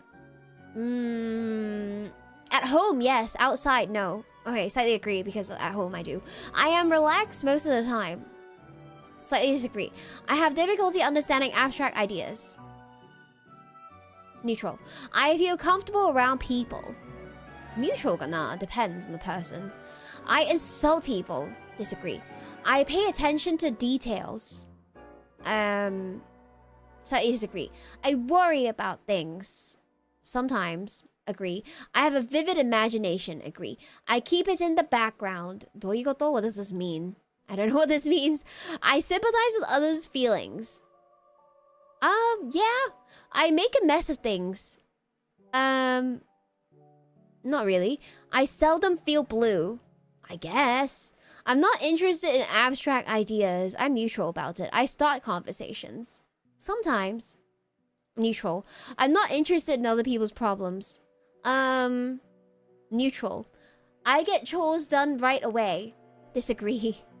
I am easily disturbed. Maybe? Kinda. I have excellent ideas. Agree. I have excellent ideas. Guys, my ideas are great. I have little to say. Disagree. I have a soft heart. I'm neutral. I often forget to put things back in the proper place. Neutral. I get upset easily. Disagree. I do not have a good imagination. I think I do, actually. I talk to lots of different people at parties. I disagree. I really do not talk to people. I'm not really interested in others. Interested in others. Neutral kana. I like order. Do not like the Order of the Silver Cross. I change my mood a lot. Disagree. I am quick to understand things. I think so. I don't like to draw attention to myself. Agree. I take time out for others. Yeah, sometimes. I shirk my duties. I disagree. I have frequent mood swings. Disagree. I use difficult words. Not really. I don't mind being the center of attention. Actually, no, I hate being the center of attention. I feel others' emotions. Neutral. I follow a schedule. Kinda? Not really.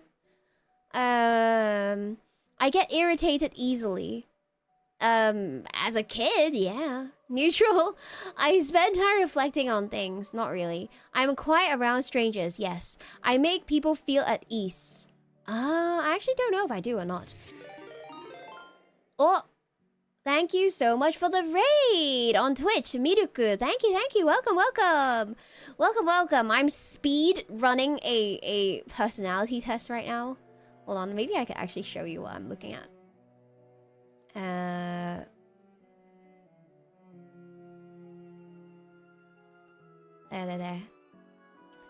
Alright, it's just this box. I'm like answering these questions. I'm halfway there. I am exacting in my work. Like, exact? No, I'm not. Neutral. I often feel blue. Disagree. I'm full of ideas. Full of ideas? If I'm asked to think of ideas, I'll have them. I guess compared to the people at work, I have ideas. Some people really have no ideas. Some people really have zero ideas. Oh, hold on. Thank you so much for the raid. Hold on, I can't even like... I'm trying to do the shout out thing. I'm so bad at this, sorry. Arigato. Thank you for the raid. Welcome. My name is Malice Evermore, and I'm just speed running a personality test. It's true that I can be mean to others. Oh, I'm actually rarely ever directly mean to anybody. Avoid direct conflict with others because they may be useful in the future. I think I'm non-confrontational because I prefer not to, like, I guess make others feel bad. So maybe this is slightly true. I don't know though. I don't really think, oh, it's because they'll be useful in the future. But I do avoid direct conflict. Make sure your plans benefit you and not others. Okay, it means it's kind of nice to make sure your plans benefit everybody, but it's kind of weird to say it this way. Neutral. People who mess with me always regret it. They'll always regret it. Disagree. I actually don't usually, like, avenge stuff. I feel embarrassed if someone compliments me. Not really. I'm being happy to receive compliments, actually. That's very nice. I'm an average person. I think so. Whatever it takes, you must get the important people on your side. Important people. Alright, I never formed alliances, chat. I honestly don't care about this. I've never formed any alliances actively. I don't really think about this. Most people can be manipulated. I mean, honestly, this is probably true. That doesn't mean that I'm manipulating. It just means that I generally agree that people can probably be manipulated. Actually, I don't know. Maybe people who can't be manipulated exist, so maybe that's not true. If they're asking as a general question. Many group activities tend to be dull without me. This is not true. I know what I am special. I know that I am special because everyone keeps telling me so. I know that I am special because I was born as the strongest energy vampire in the last 3,000 years. I don't think so. Generally speaking, people won't work hard unless they have to. I think some people do work hard. Actually, I don't know. Maybe I do agree with this. I insist on getting the respect I deserve. I guess. I don't know. I don't disagree. Yeah. People often say I'm out of control. No. I like to get revenge on what? There are things you should hide from other people because they don't need to know. I don't think it's like hide, but it's like you don't need to like say everything that's in your head, you know? I'm neutral about this. Payback needs to be quick and nasty. Wow, what are these questions? That's crazy. Disagree. I hate being a center of attention. I kind of agree. I like to get acquainted with important people. I'm neutral about this. I have been compared to famous people. Not really. I like to pick on losers. No. I'll say anything to get what I want. No. It's wise to keep track of information that you can use against people like, oh my gosh, what's with this? This is crazy. No. Wow. I have never gotten in trouble with the law. Actually, no. I have not. I have not. Agree. You should wait for the right time to get back at people. Wow, what's with these, like, revenge questions? People see me as a natural leader. Actually, not really. I feel like I'm neither or because I can step up if I'm needed to step up, but I can give other people the power if they prefer it. Yeah. I avoid dangerous situations. Okay, I do. It's not wise to tell your secrets. I think this is true. I think this is true. I think this is more about like, if you gossip or you blab, I think those things can come back to you. Yeah. I prefer to do work whenever. Agree? I'm very punctual. Not really. I like to leave my options open and undecided. Actually, no. I usually make decisions. It's more admirable to be organized than to adapt quickly. I feel like you need to be both. But adapting is probably more useful as a skill. I work in bursts of energy. Okay, this I agree. I think I do. Common sense is often questionable. Neutral. I go more by facts than by principles. I don't know. I'd rather trust my hunch than past experience. I think past experience forms your hunch, so this is kind of difficult. It shapes your hunch, no? In writing, I prefer more literal stories than metaphors. I'm neutral about this. I start with facts and then form a big picture. I kind of do, maybe. I trust my experiences more than words. I guess. I like doing things that are new and different. I'm neutral about this, actually. I also like doing the things that I enjoyed before.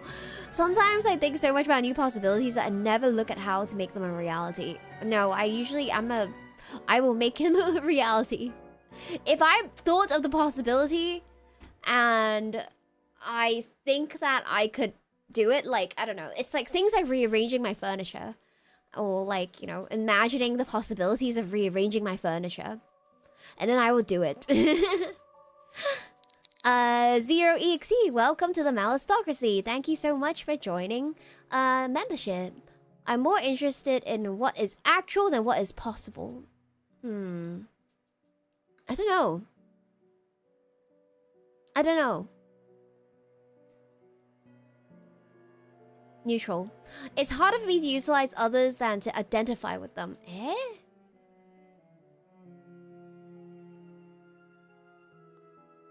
Maybe, like, use others than to, like, empathize with them, maybe? Maybe? I don't really utilize others, though, so I don't know. I often daydream about what is possible. I don't really do that much. I just read manga. I learn best when I see how to use what I'm learning. Yeah, I guess so. Whoa. Now they're asking me, oh, they're not going to let me see my results? The dark triad test. They're not going to let me see my results unless I send them... Oh, skip? Oh. Never mind. I have to, like, log in or something. Boo! Boo! There are no free tests, you guys. You have to give the personal information to get results. Never mind. Not again. Yeah. Waste of time. Yup. All the questions just leave you hanging. Yup. Boo! Well. Yeah. At least we got to talk about the answers to a lot of these. So that was interesting. Yeah. Nah. Never free. Always paid, dayo. The internet is all behind a paywall now. Kireka Channeru, thank you so much for joining the Mouse Prophecy. Welcome, welcome. Thank you. But yeah, for this week, let's see. On Wednesday, I'll be back with Slay the Spy again. I'm very excited for that. I'm trying to work with some of my senpai to see if we could do a Slay the Spy collab together. So, trying to find a right time to do it right now. So, in the near future, maybe. Yeah.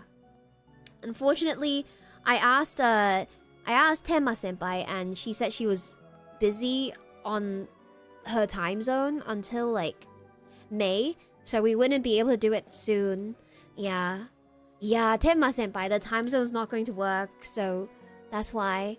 Yeah, I'm trying to ask others who have played and others who would be interested. I think it's like a 4-person multiplayer, so we'll see. I'm trying to make it happen. I think it's going to be interesting. Yeah, it'll be lots of fun. I can't wait to play with others on this game. Yeah. But I'll be playing more on Wednesday. I'm trying to see... I want to see if there's a way to get better at the skeleton girl. Just because in my run of it last time, I think she was the weakest character that I used. But then I saw some powerful builds on Twitter. So maybe I can try. Yeah. Yeah. So. I convinced Bibi to play it, yes. Immediately after I finished playing the game, I messaged her and said, you should play this. I think you'll like this, so. Yeah.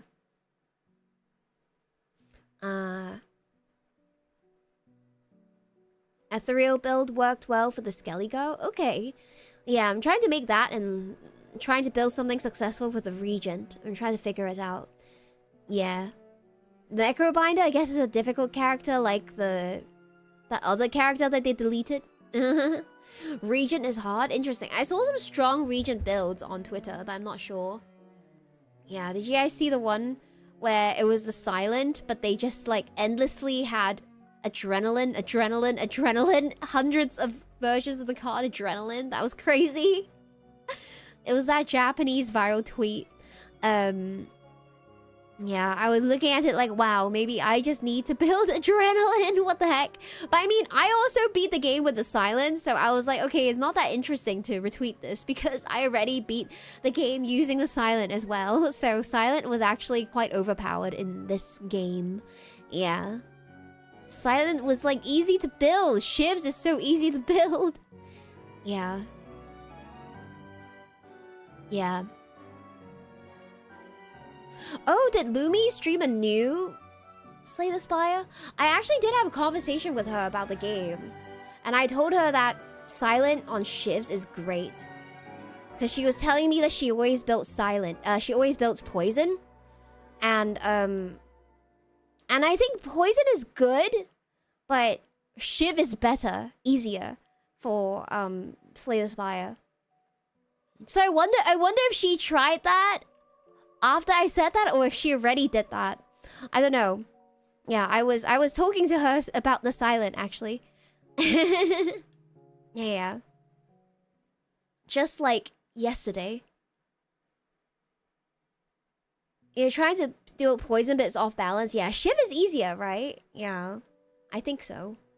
So that's what I successfully managed to do last time. Yeah. Anyway, okay, well, I think I'll call it a day here, but it looks like Tenma Senpai is playing Slay the Spire right now, so let's try to raid into that. Let's try to go say hi to her. I hope she's doing well in the game right now. Is she?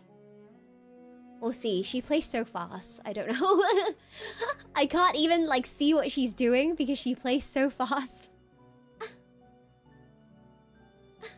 Okay, let's make it happen. Alright, yeah, thank you for listening to all the yaps today. And I will see you again for Slay the Spire Wednesday. Yeah, ooh, looks like she's doing well. Looks like she's doing well. Okay. Okay, bye-bye. Can I go to number 9?